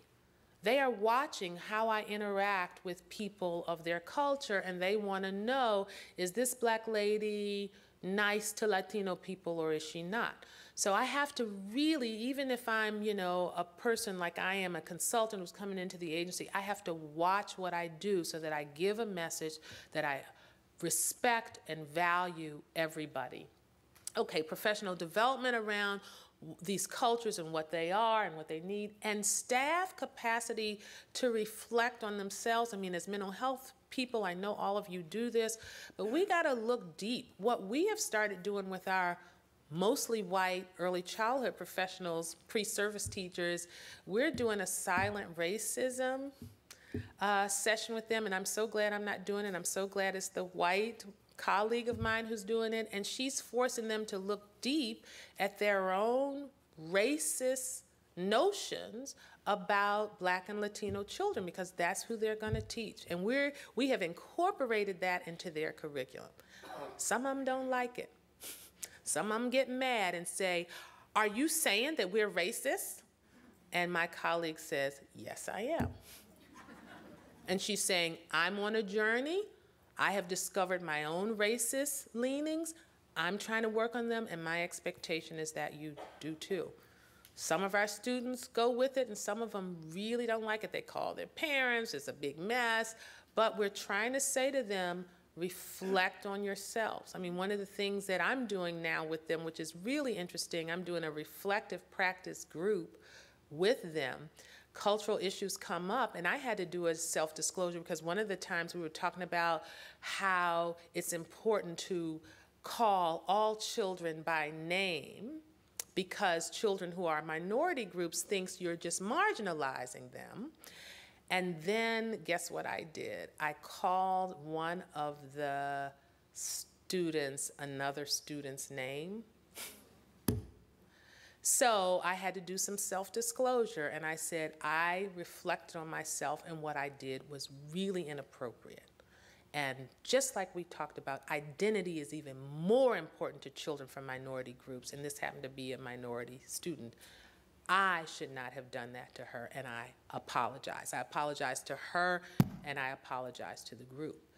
The message being, I screw up too, you know, and what we have to do is think about ourselves and think about how we don't value others and how there's small ways that we can show that we value others that go a long way. And then, you know, this whole idea of using community members as practitioners, which I've kind of alluded to before, as parent aides, teacher aides, interpreters, and all that kind of stuff. Plus, they can get paid. Okay, I'm going to show you another last video clip. This is of a Latina mom that we're working with, that we worked with before.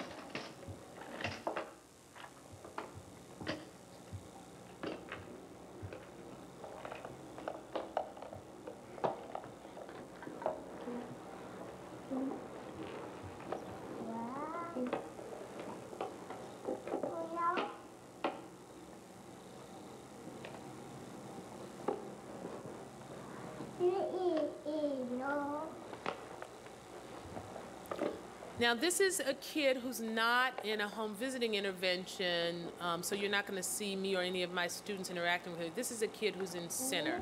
But what I want you to look at is the mother's presentation versus the child.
Okay.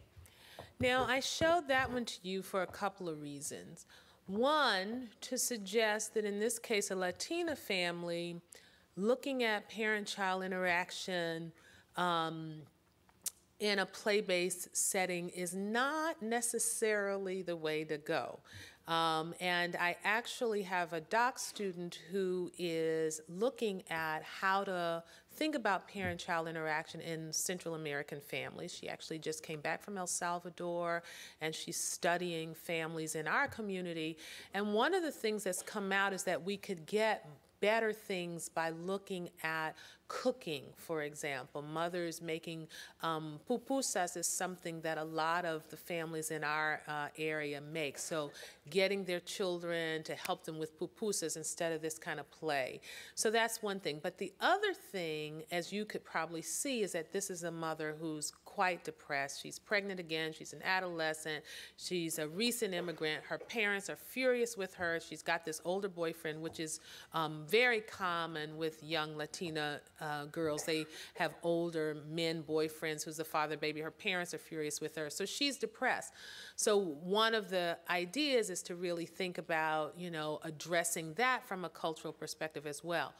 But the other reason I wanted you to look at that clip is because the baby is pulling the interaction. She's got beautiful symbolic play, not scaffolded by her mother. She's got beautiful language, not reciprocated by her mother. And it's because she's in an early Head Start program for the majority of the day, which suggests to all of us that we can compensate again for some of these risk factors by promoting the children's development in a positive way in the early childhood program, while we, in a culturally responsive way, help the mother with all the kinds of issues that she has to do.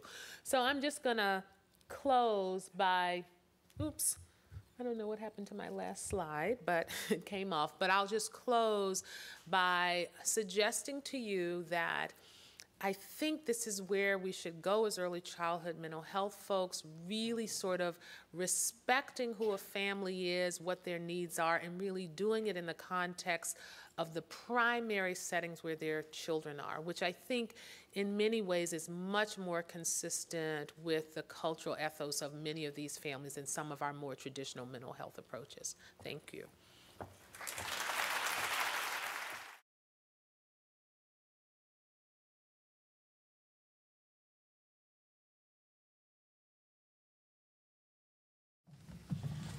I'm going to ask each of the panelists to introduce themselves, but I want to remind you in this audience and on the video streaming audience, please remember to send us questions, and after the panel have had a chance to make their brief responses, we will begin taking questions. So, Bill, you want to introduce yourself and just put down the... Sure, and hopefully people will tell me if this is not at the right height or whatnot. My name is Bill Allen. I'm a licensed marriage and family therapist in private practice. The name of my practice is Healing Bonds. I work with individuals, couples, and families, mostly families with kids.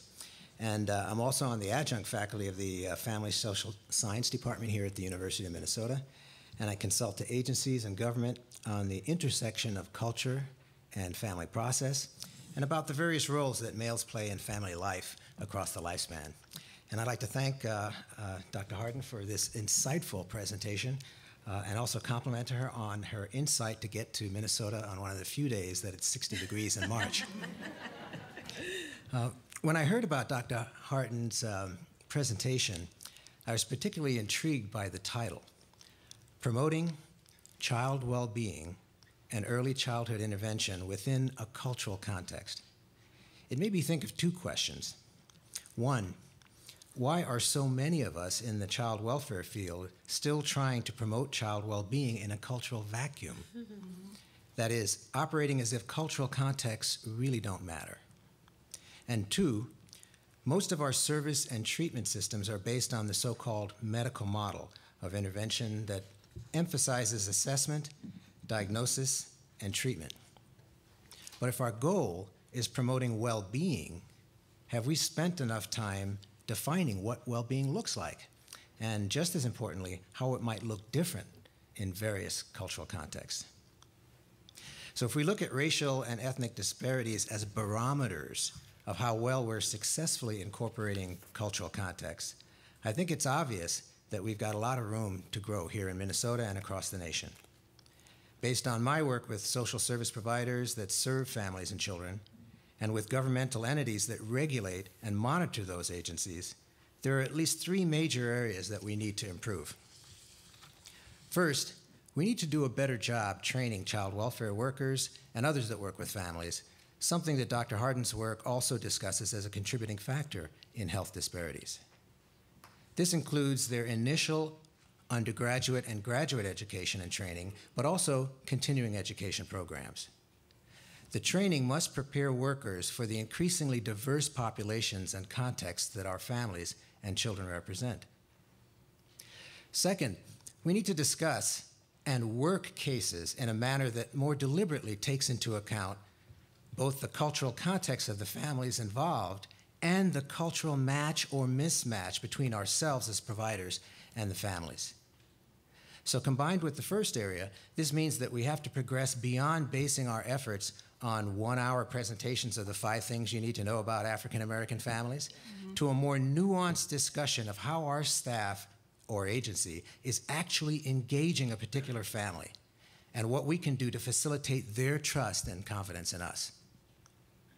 Third, if the recent collapse in the financial services industry has taught us anything, it's that we must pay attention to how we incent people. People will do what they get paid for, even if that brings us to the brink of financial collapse. So if periodic evaluations and year-end performance reviews are based on the number of cases handled or proficiency in regurgitating the steps in a manualized treatment procedure, is it any wonder that workers are uninterested at best and surly at worst at the prospect of being asked to improve something nebulous called cultural competence that they don't get paid on? So if we're serious about reducing health disparities and generally improving the health and well-being of children and families of color, social service agencies and human service departments at the county and state level are going to have to prioritize the 3 areas just mentioned. Otherwise, the already difficult job of helping those in need will become even more difficult and frustrating, a condition that may recycle back in a negative feedback loop of increasingly poor job satisfaction, not to mention less effective service to families and children. If we consistently have poorer outcomes with the growing number of diverse families that we serve, we will continue to see persistent disparities in health and well-being outcomes for families as compared to their European American peers.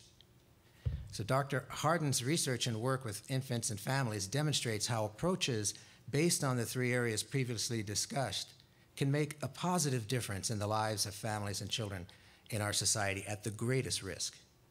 And I'm looking forward to more discussion of her ideas and the approaches in our question and answer session coming up at noon, and encourage you to submit your questions for that part of our presentation. With that, I'll turn it back to Joel. Just keep going down the line. Lynn? Hello, my name is Lynn Lewis. I'm Human Service Area Manager for Hennepin County and our children's area. I would like to correct something that shows up on the bio. It lists me as being an LICSW. I'm actually an LISW. I wanted to clarify that. One of the things I like to say is that I too have something in common with Dr. Hardin. When I go amongst my family and people in my community and I tell them that I'm a child protection manager, I get, some of this. So it's really a challenge when people know what I do for a living. I just wanted to say a little bit about my responsibilities at Hennepin County.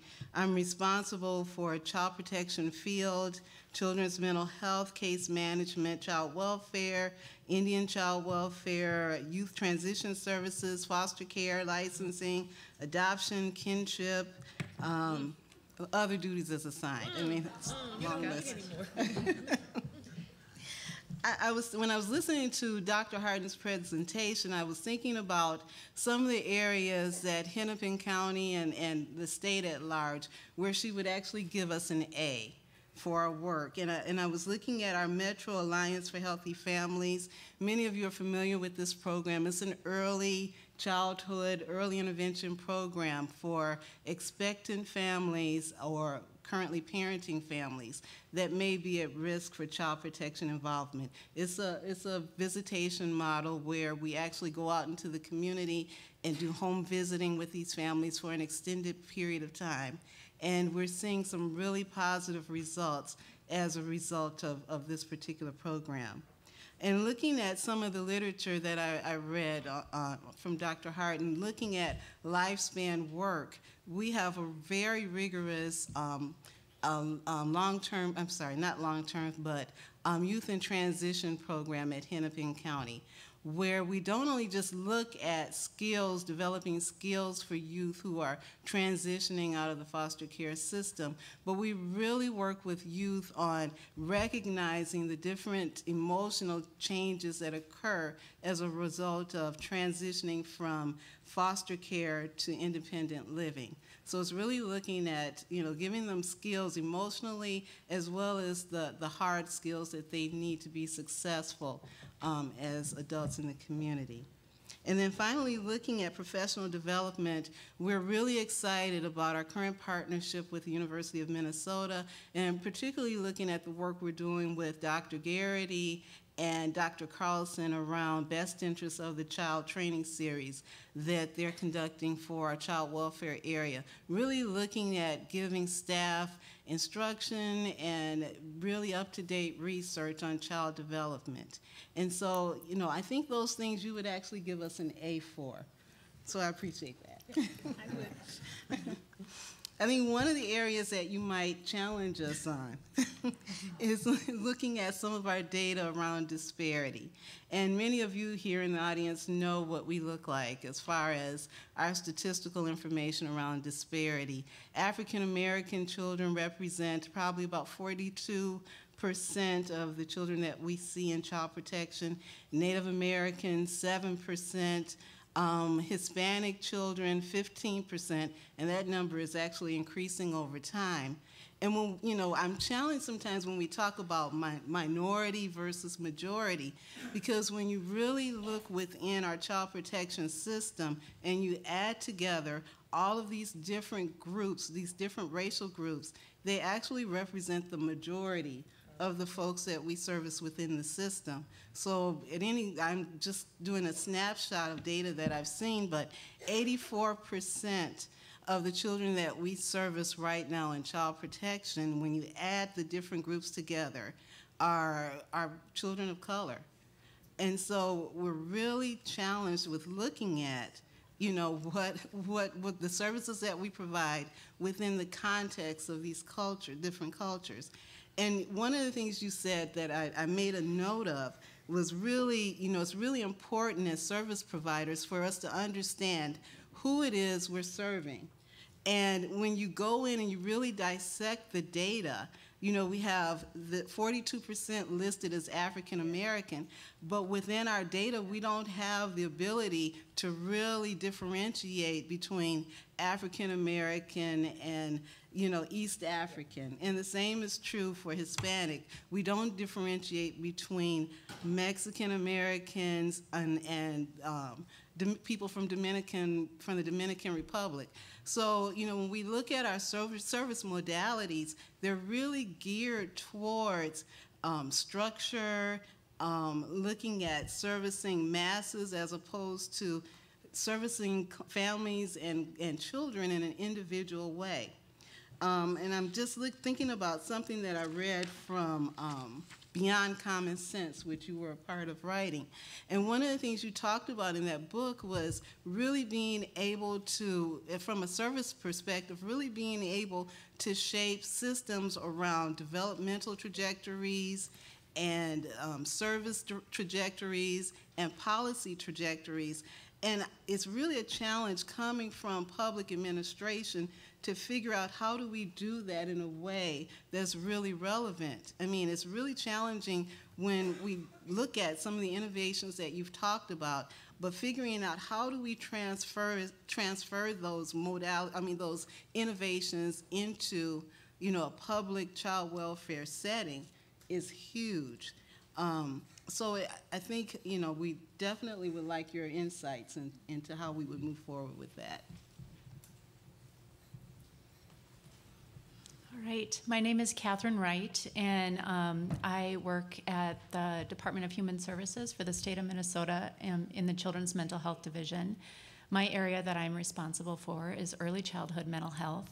And I always believe that it's important for folks to know kind of where I've come from and where I've been, because I really do believe that life is a lifelong journey. I'm a person who believes in lifelong growing and learning, so I think that's useful to know kind of where I come from so you can hear some of my values. So I'll just start off by saying I have a master's degree in psychology that I got a number of years ago.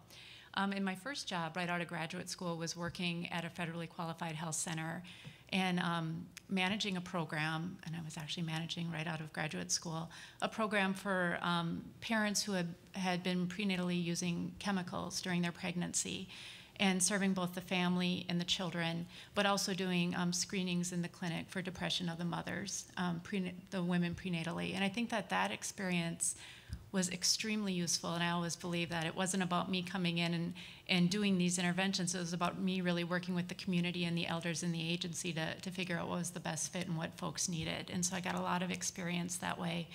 I was very blessed to work at Head Start for about 9 years in the Ramsey County community, and had worked in a number of the programs there in the number of the areas, and just really valued bringing in mental health into Head Start, because it just seemed that that's where families felt safest. And in our program, it was in Ramsey County. We had a number, about over 50% of our families were new immigrants, and most of those, I will say, were refugees. Had a very high African American population, and our Caucasian population at the time when I was there was about 8%, so it was pretty low. I was blessed to also work at a community mental health center and doing early childhood mental health day treatment, which was it was a very hard job, very challenging. Almost 100% of my caseload, the children were in foster care.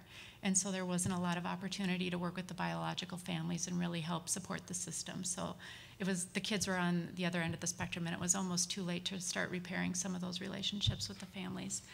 And then I got to work at Hennepin County and really look at being a manager in both children's mental health, but really do a lot of work with Hennepin County has its own health plan. And so start really looking from a health plan perspective. I worked with the health plan and the human services side about really integrating care. And certainly I have a strong passion for integrating care, especially mental health care, in places where families feel safest. So really thinking about primary care. I know when I worked at Head Start and asking families where they would prefer to get screening done, mental health screening in particular, they said, we prefer it with our doctor. It's where they're doing all the other stuff. Not so interested in having the schools do it is what they told us. And so really kind of putting a push for getting screening into primary care and thinking about that systemically. And I should just say that I always consider myself more of an expert on systems. I've worked in a whole bunch of them, and I've done some crisis work and other things as well. And I always believe that being able to work in a lot of systems, I have a better understanding of how systems work, and I like to think about how do we integrate systems so services are more accessible for families, that providers can get paid for them in an appropriate way, and that we're really kind of improving the outcomes for everybody. So I get kind of excited about that. And I should say too, in my role in my current role in my job, what's nice about that is it's embedded with the Chemical and Mental Health Administration for the state. And so I'm in the same administration as the Chemical Health Services for adults and children and adult mental health. And then the state has a number of state-operated services. So it's really a mental health, chemical health focus, and including a big part of it is direct services. So it's kind of an exciting place. So you hear a little bit about me, and part of what I think I value very clearly is that for me, early childhood mental health is a part of health and a part of development, and you can't tease them out. So when you were saying that, I was getting super excited because it's like such a belief. And my other big belief is that mental health, especially early childhood mental health, is everybody's business. It's not just the mental health people's business, it's everybody's business because it's a part of development and health. So we all need to be paying attention to that. Another strong belief is that parents are the most important people for their children, and that if we ignore kind of what the parents have and what they have to offer, and being able to build up the family system, we've done a disservice. And so, and as you all know, is that children care mostly about what their parents think. They don't care so much about what I think. So really believing that. And then my other very strong belief, and something that I've been practicing for a number of years, is trying to figure out how do we integrate mental health services into all the various places where our families go. So being very intentional about integrating mental health into Head Start, integrating mental health into primary care, figuring out ways to get things financially supported, very interested in integrating mental health into childcare, and haven't figured out a funding stream to do that for the consultation. Absolutely have a funding stream to be able to do that for the treatment pieces. So very excited about a lot of those things that you had to say.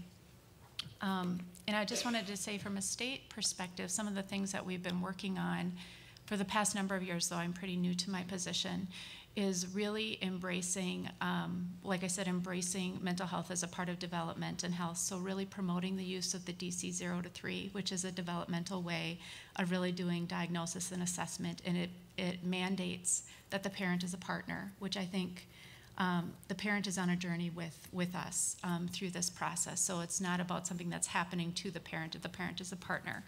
And really valuing the role of culture in that, because there are different values and different expectations, and those need to be valued as we're looking at assessment.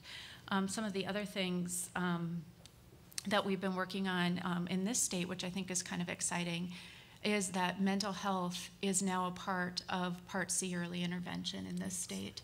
And so, and that happened in about between 2006 and 2007. And so we have 13 of the DC 0 to 3 diagnoses, which are once again very developmentally based, would qualify a child for Part C services. Isn't that cool? I am too impressed. So, and Wow.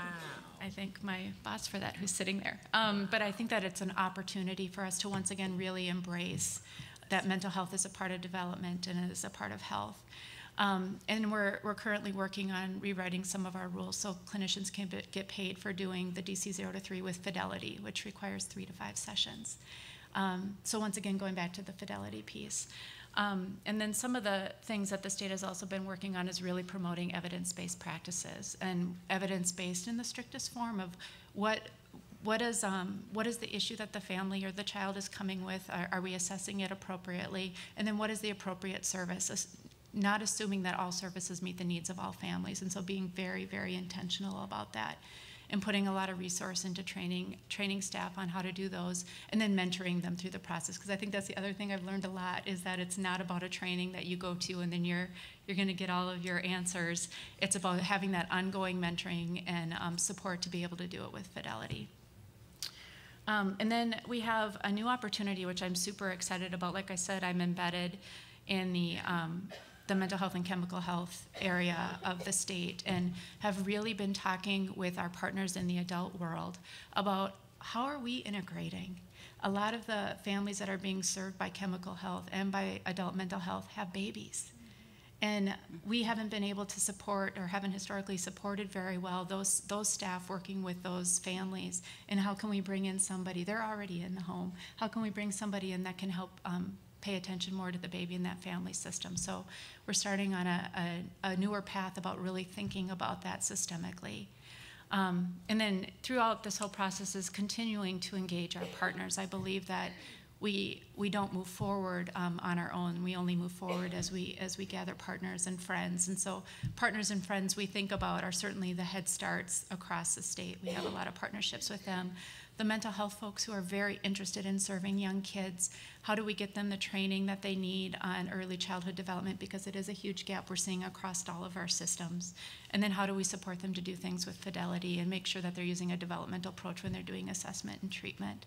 How do we support our child cares? Child cares are raising some of our children and really needing to think about that. And so I get really excited about that. And then how do we do more culturally specific interventions? And I'll just say, I've had the opportunity to be able to work with a number of communities. One of the projects I'm working on, that I have been working on for a while, is taking one of our screening tools, the ASQ3 and the ASQSE, and working with the Hmong and Somali communities to make them more culturally appropriate. I think we can't assume that developmental milestones are consistent across all cultures, and so working with those communities, and translation, I'll just also say this too, translations in themselves don't work.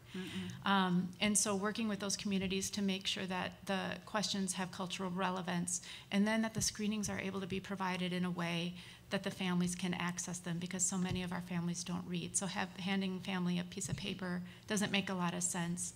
And we have to figure that out systemically. So we've been making audio versions. So I get really excited about that, to actually think about culturally specific work and how we make things more useful for families. And it really is about what the families need.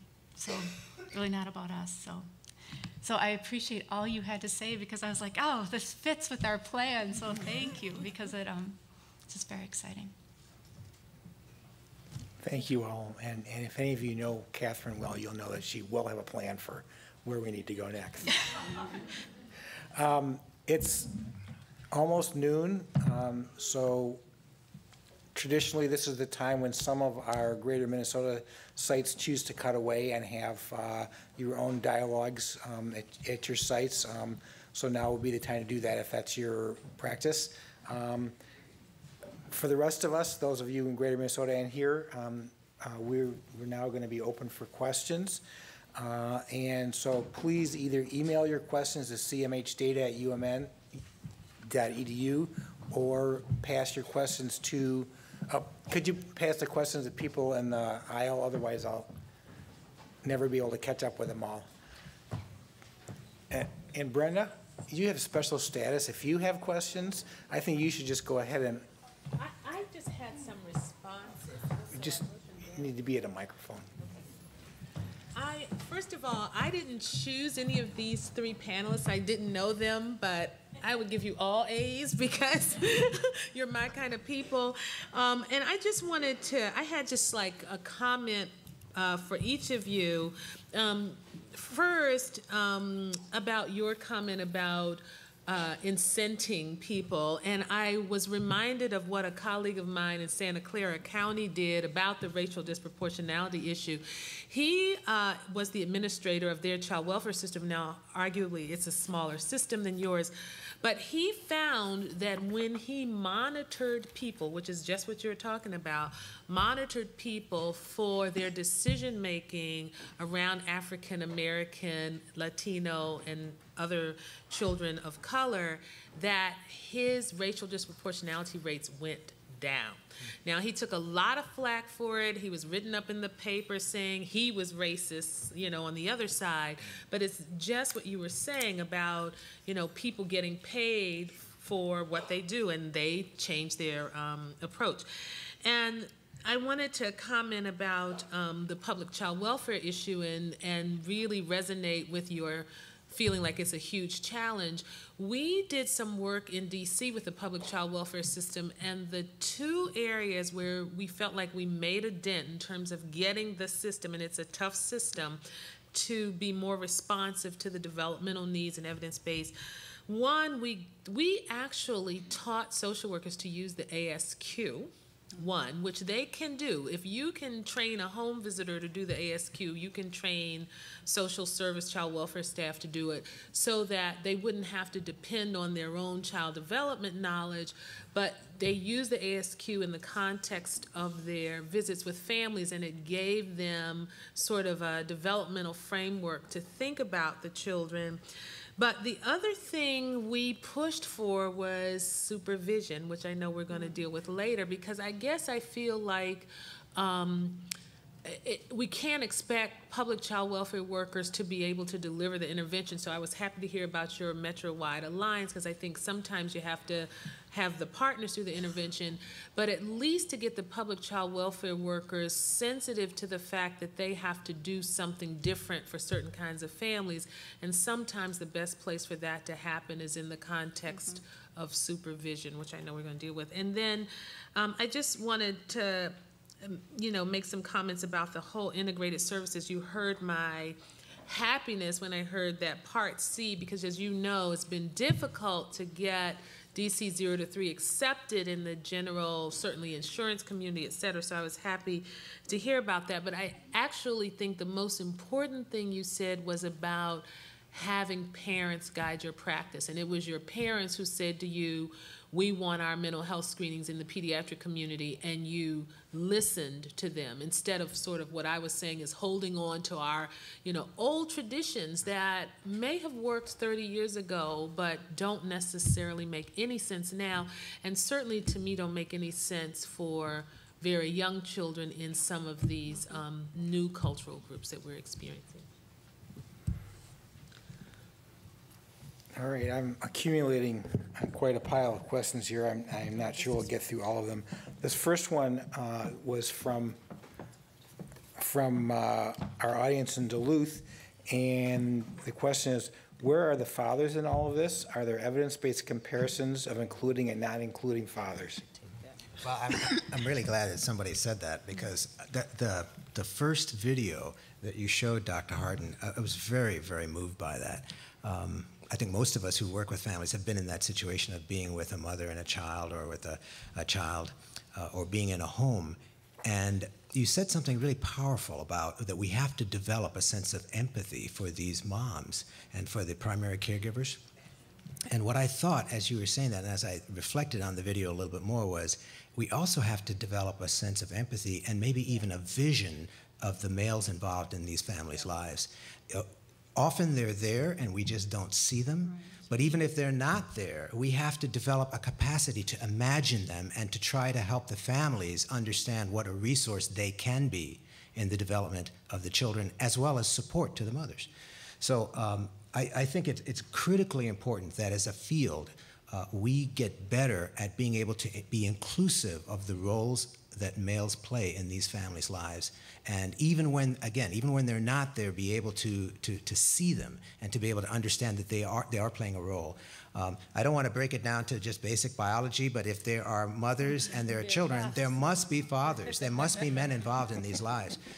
And even if they're not biological fathers, in the household, there are men involved with these mothers often. So I just think we have to get a better job of doing that. And if I could just respond to that too, you were right. He was there, and I don't know if some of you could hear his voice over there. He was actually in the room, and he's a man who was a perpetrator of domestic violence and all these kinds of things. And if he hadn't given me permission to work with this lady, I wouldn't have been working with her, because he was the power broker in that house. But I do want to do some self-reflection and say that I don't focus on fathers as much as I should. My work is primarily with women, and I have a colleague who always chides me about that. And actually, the field has moved leaps and bounds in terms of understanding the important role of fathers to young children, but we don't know a lot about what works in terms of whether, for example, this kind of model is just as effective with fathers. So we have a lot more to do on that. Thank you. The next question is from our local audience.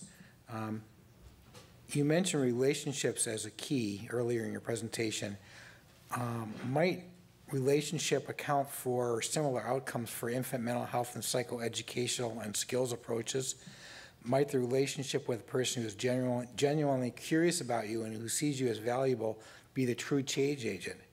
And within the context of such a relationship, both therapeutic and skill building and educational experiences can coexist, and it shouldn't be either or. So it's partly statement, partly question. So. Right, right. And I agree. I think, I think about the psychotherapy literature where they talk about those non-specific factors, including, the emotional alliance, if you will, therapeutic alliance. And I think that certainly accounts for a lot of it. And she's specifically, or he specifically referring to that Cicchetti study where they didn't find much difference between the psychoeducational approach. So I would agree. The one caveat that I will make, though, is that relationships are necessary but insufficient. That it looks like they are the sine qua non. You can't make changes without it, but you do need to do some skill building. I mean, I think the literature is pretty clear that you have to add that component on top of the relationship to see behavior change.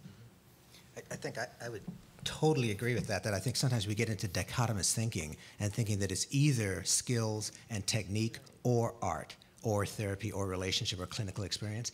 And I totally agree that it has to be both. We have to stop getting into this thinking that if we have enough evidence-based practices but no relationship with the people we're working with, that we're going to get any different outcomes. I agree.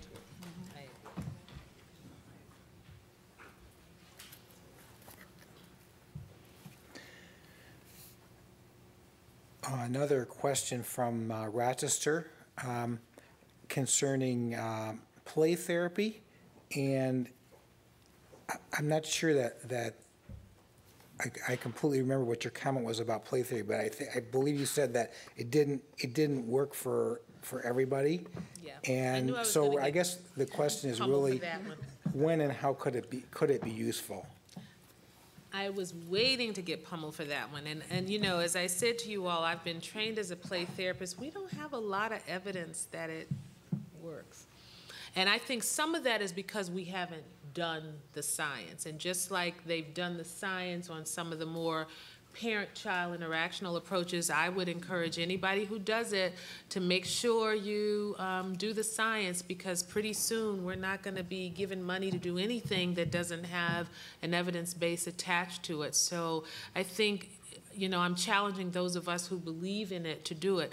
My position, but this is clinical, I don't have any much data to support this, is that it works really well for children who've experienced trauma and really well for children who have internalizing issues on the depression and the PTSD side, but it doesn't look like it changes problem behavior at all. And there is some evidence that when they compare a more sort of play-based approach to this more parent management approach, that parent management beats play kind of approaches hands down. For behavior problems is what I'm talking about. Thank you. Another question from Rochester. You talked, you were very clear about the importance of high quality early care and teaching settings, and could you say a little bit more about how a person knows whether or not a setting is high quality? For little kids, there are certain structural things you want to pay attention to, like group size. You don't want babies in a classroom with more than 8 children. You don't want preschoolers in a classroom with more than 17 or 18 children. You want ratios. I mean, most states have decent ratios. My state does not happen to have good ratios, particularly for family child care. But infants, 0 to 3 is recommending 1 to 3. So no more than 3 babies per caregiver. Then the kind of going ratio for older preschoolers is more like 1 to 10.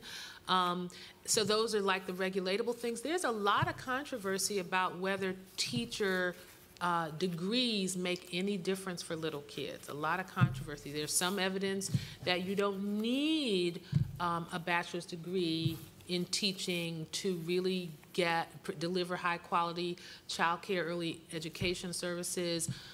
There is some evidence that having an early childhood kind of background, whether it's CDA or an ECE bachelor certification, might make more difference, but it's a lot of controversy in the field about that, which is interesting given that Head Start now is pushing for all their teachers to have bachelor's degrees, but the evidence is kind of not quite there for that. But what is more important than those regulatable things are process characteristics. What's the emotional climate of the classroom? How positive are the teacher-child interactions?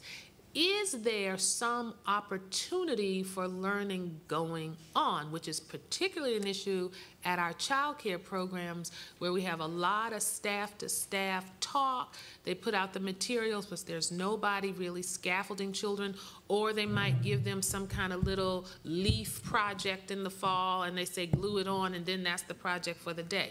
That is not high quality. What is high quality is putting materials out, having teachers narrate the children's play, having them respond to the children's interests, putting out a science center that connects to some kind of project the children have done on trash or whatever, you know. But now, increasingly, it is suggested that this kind of child-centered approach, warm teacher-child interactions. By the way, Robert Pianta, who I think was trained here, who's now at UVA, Dean of School Education, has this big new instrument that they're about to make a lot of money off of because all Head Start's going to use it, called the Class. But it looks at teacher-child interactions, and one of the things that they're finding is that teachers don't really promote concept development, like how we think about numbers, how we think about living things, that kind of stuff, which really does predict kids' school readiness, is not there. But he does say that these warm relationships do predict kids' outcomes, so that's an important part of it. More and more people are now saying that if the goal is school readiness, and that's what child care, early childhood is being required to do, then you gotta have some more organized learning too, which all of us as early childhood people really don't like to hear, but you know, phonemic awareness and all that kind of stuff. Alphabet knowledge, which I really don't like, but you know. My understanding is that Robert Pianta's data show that teachers are actually typically more successful in promoting social and emotional development than they are in really deep concept development. Right, you're right. Just surprising. As a mental health person, I would have thought it was the other way, but I mean, if we were looking at K-12 teachers, it would have been the other way. Okay. I think. Here's a question about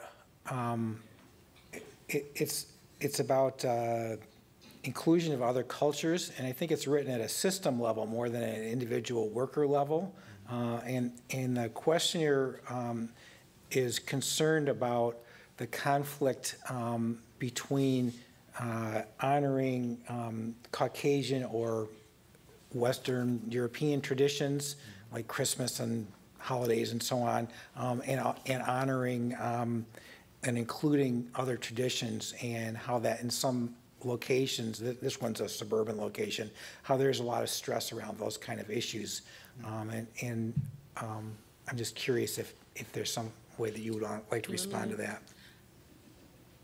The truth is, I don't like these holiday things at all, but I think what happens is early childhood teachers use the holidays to say that they've dealt with culture. That's what I don't like about it. So we've done Hanukkah and we've done Kwanzaa. See, we address it. And I think you talked about nuance. I think it's much more nuanced than that. It's respecting what families bring. It's understanding their child-rearing approaches. It's providing child development services that are consistent with the home. So I guess I want to say at the outset that I really don't like the holiday things. And the other reason I don't like the holiday things is I think about the comment about all the foster children and day treatment. Holidays are really stressful for some high-risk children. It's not all fun. Christmas is a terrible time. Everybody gets mad. People screaming and hollering. You never get the Santa Claus you want. It's just bad. So it's a stressful time, and I'd rather it be low-key with some celebration of who the children are and what we're going to do together. That's what I'd rather see. So that's just my little anecdote without said. But back to the more specific question, I guess I think if you're going to do one, you have to do them all.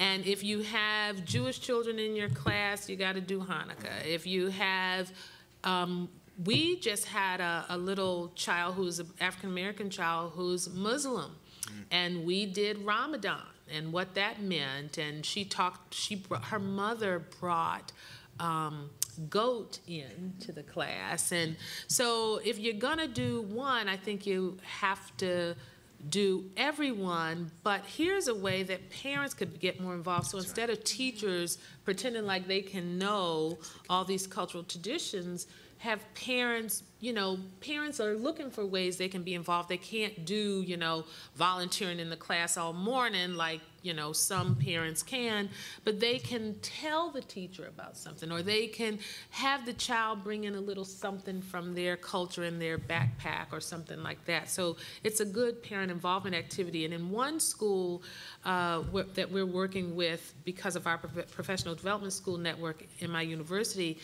they have this huge family culture night instead of a holiday celebration.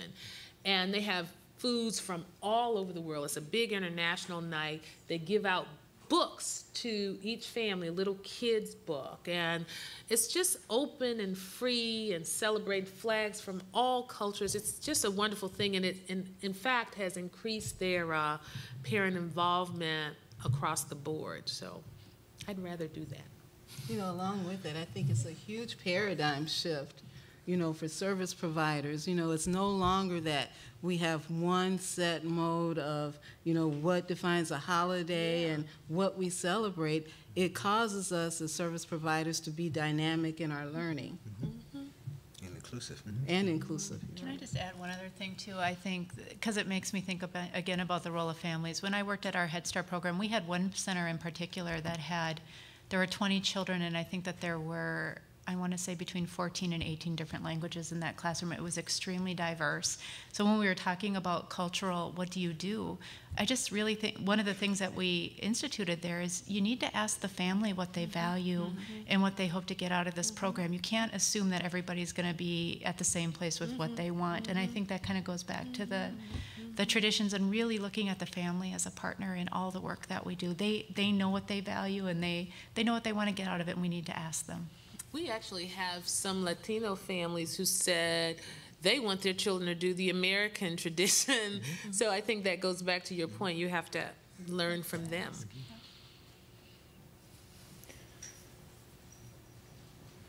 We have another question about early intervention strategies, and this one is, you primarily talked, and you were pretty clear about your focus on the high-risk, most troubled kids and families.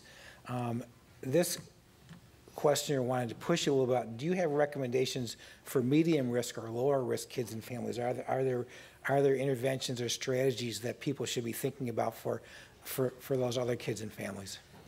Well, actually, the data are they have really nice uptake for most primary prevention programs. If you look at nurse-family partnership, if you look at parents as teachers, if you look at healthy steps, it's those medium families. All they need is your sort of traditional primary prevention approach, and the data suggests that they do a lot better. So you don't have to do much more with them according to the data. Even in early Head Start, it was those medium risk families that benefited the most from that program. So you don't really have to do much tweaking for those. I will tell you, in early Head Start, they got no benefits for the high risk families. At first, they thought it was a negative impact. They redid the analysis, and whew, thank goodness it wasn't negative, because that would have been the end of that program.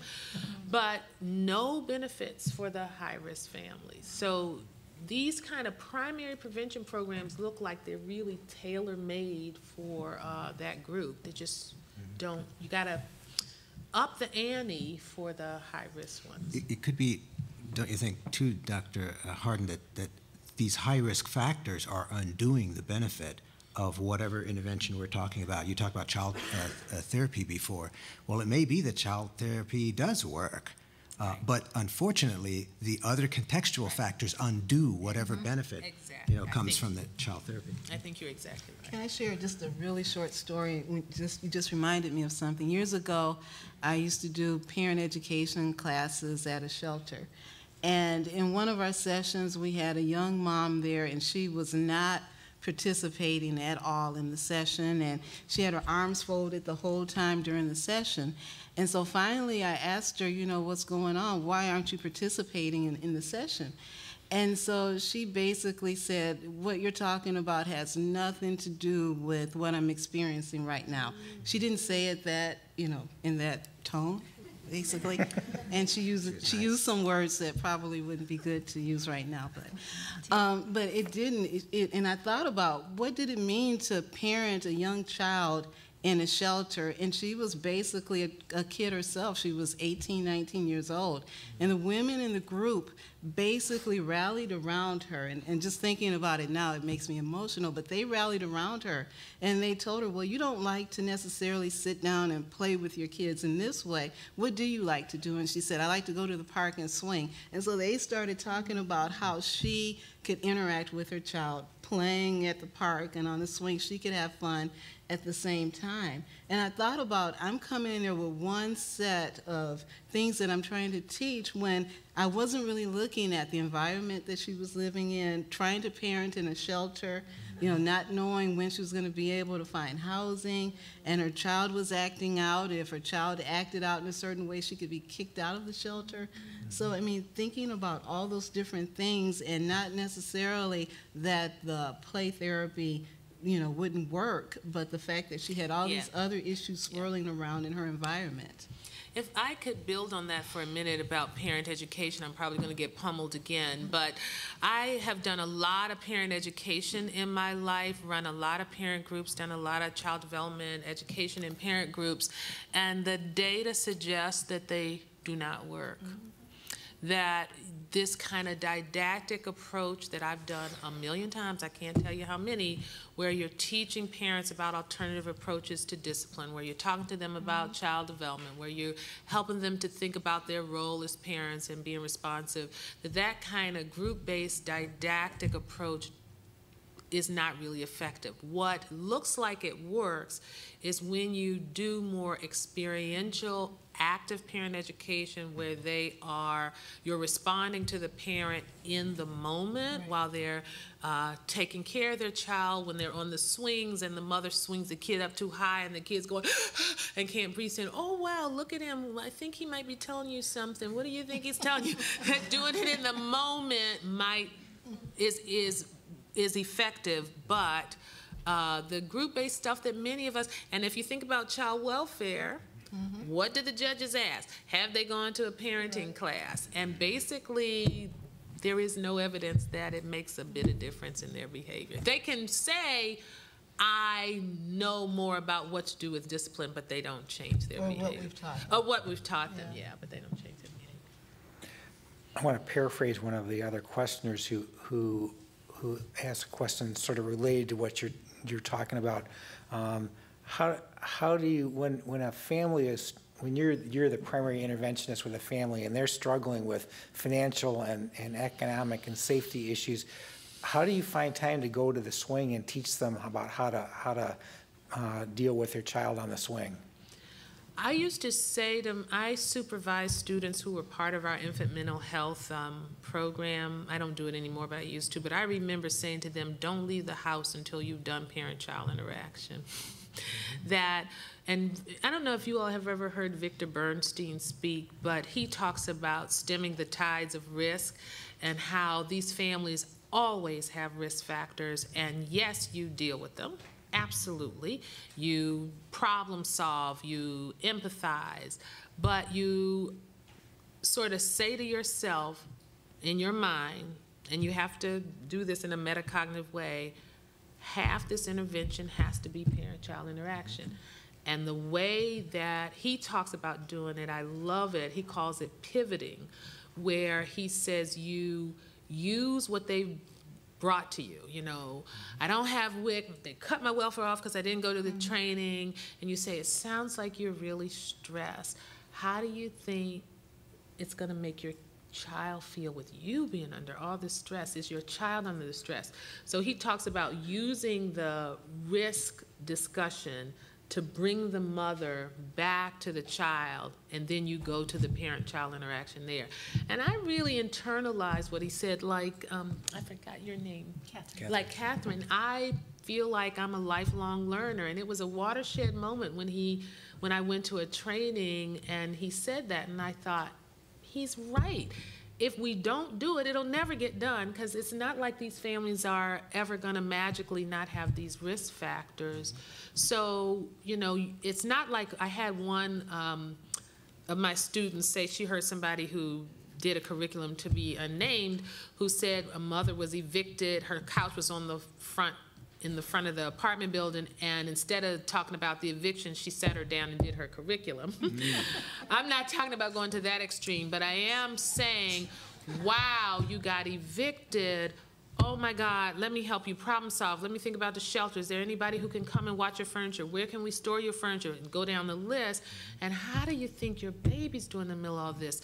You're going to a shelter. What can we pull out of these bags that helps your baby feel safer? Where's his binky? Where's his blanket? Where's his favorite toy? So you're using the risk to engage the mother in a discussion around her parenting for her baby. It was brilliant, I thought, and I've been doing it ever since. I would encourage you all to read his stuff, Victor Bernstein. If I could just build on that too, I think another thing we have to continually do is be thinking about how can we point out or suggest to folks how they're already using resources in their environment and get them better at resource identification. One of the big issues that I work with a lot of families that are struggling is that they have come to believe that they are not good at finding and using the resources in their environment, and that they have to come to me as a service provider or other service providers to give them resources. And we don't do them any favors when we sort of perpetuate that thinking. I think one of the things we have to do is to find ways to help people see how they are being effective at identifying and using the resources, including human resources, other people in their environment, relatives, fictive kin, neighbors, in ways that are more useful and sustainable than getting services from service providers.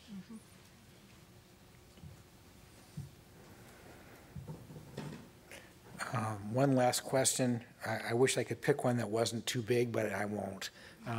There's a question here is asking about the role of foster parents vis-a-vis birth parents. Great question. I say the biggest question, the littlest question for last. Could you just say a few words, and we're almost out of time. So. Do you want me to say it? It's a setup, sure. A few words? That's so many words I could say. I'm sorry. I don't know if I mentioned to you all, but I'm an adoptive parent, an old adoptive parent, and I got my children when they were 2.5, and they had a wonderful foster mother who was more of a custodian than an emotionally supportive parent, and she reminds me of a lot of foster parents now. If you had asked her to work with those kids' birth mothers, she would have laughed you into next week. I mean, I think there's a beautiful philosophy around foster care, and that's the philosophy I learned when I was first a child welfare worker, that children are in foster care and the foster parent should be used to help the birth parent to improve their skills. Remember, this is how we learned it. And there are some wonderful models of that, like the Family to Family program is a great model, but it takes a pretty special foster parent to do that. And the data are now saying, I don't know if you all know about this big study, National Survey of Child and Adolescent Wellbeing, it's a nationally representative study of children and child welfare, that our foster parent population is becoming more and more high risk. That they are not the foster parents of yesteryear who were stay-at-home moms or more educated or who had this passion about helping children and helping birth families, that they are very high risk. A lot of them are relatives, but even the ones who aren't relatives are poorer, have fewer resources, rely more on the foster care payment to supplement their own household. Not that they're doing it for the money, because you know the money isn't that much, but that little bit of money makes a huge difference. Like I remember my kid's foster mother, she and I worked out a deal. I shouldn't say this in front of a public child welfare person, but that I wouldn't tell the worker when they were actually placed so she could keep her foster care payments for 2 more months. But she We'll erase needed that her from the money. video. She needed her money, and she was going to hold on to those kids. She was fighting me about the placement date, and she wanted to keep them. And I was like, why is she fighting me? And then when we had a private conversation, it was about she was scared she wouldn't be able to pay her rent. Hey, I got it. So we worked out this deal, but I'm not sure that we can ask them to do what we really want. I think there is a contingent who we can, and those are the ones who you get in family to family. But the birth families are drug users. So if they know where you live, they'll be bringing all kinds of people to your house, and they're really nervous about that. But they also are struggling themselves. That's what for example, in NSCAW, they found out that most children were living in foster homes where there were 4 or more kids. I mean, if you're taking care of 4 children, you can't even begin to think about helping anybody's birth parent to do anything. So I think the best we can do is maybe with social worker support, do visitation in a more therapeutic way, where since foster parents typically are bringing the kids to the agency for visits, maybe we can use that structured time for them to do things like, instead of just giving the kid over to the caseworker, with the caseworker support, because I think it needs to be somebody else in the room, to, say to the foster mother, can you help mom know what kinds of things the child is eating? So when she goes home, mom will know. Can you help her know what she's doing now? The reason I think it needs support is because, and I'm sure all of you who work with children in foster care have seen this, the birth mom is furious at foster mother, particularly when, what does the baby or young child do? You bring her in for a visit, reaching for the foster mother. As a birth parent, I don't know how I would tolerate that. So they get mad. They say the foster mother doesn't do her hair right. Look at how she's dressing her. What's that little mark? Who's hurting you? That kind of thing. And so it needs to be somebody there who can hold the mother's anxiety about her own loss, really, of her child, and help her to manage that very tough experience, and help the foster mother know exactly what to do to kind of help the birth mother understand the child's needs, what the child likes to do, and put it in the context of, this is just to help you know, because your kid has been away and they've grown and developed. It's a very tough kind of thing, which is why it shouldn't have been the last question. I know, I shouldn't have asked that question. I just want to make one comment about that, too. I think part of the challenge, too, is looking at how we set expectations for foster parents. When you look at concurrent planning, I was just discussing it with Catherine, that, when we look at concurrent planning, it's looking at over here moving towards permanency, preparing foster parents for permanency, but the other expectation is that they'll work with the bio families and support reunification. So we're looking at both tracks at the same time, and I don't know if foster parents, when they come into the game, if they're really looking at those two dynamics. And I think the other challenge that we have now is that we are licensing more relative caregivers, and that's a whole different, we could you could do a whole another session on that. Even looking at our trainings based upon non-relative care, but when you start looking at an aunt or a grandmother doing care for a close relative, those boundaries are blurred and it's more challenging. You get deep-seated family stuff going on. So how do you train the caregiver to address those things and focus in on the needs of the child at the same time? And are we training child welfare workers and therapists and others who work with families to be able to do this? This is complex work. It's sophisticated work. Are we training them to not set biological parents and foster parents against each other as natural enemies? They don't need to be. And the group of foster parents is also a heterogeneous group. A foster parent is not a foster parent is not a foster parent. Some foster parents are taking care of kids that will never go back to their biological parents, particularly older children, whereas others are taking kids in who are definitely going to go back. So we have to be nuanced about that as well. Thank you all for your comments. I'm sorry. We're over time. I'm really sorry. People who are interested can come up and continue the conversation with you. But thank you all for a wonderful morning.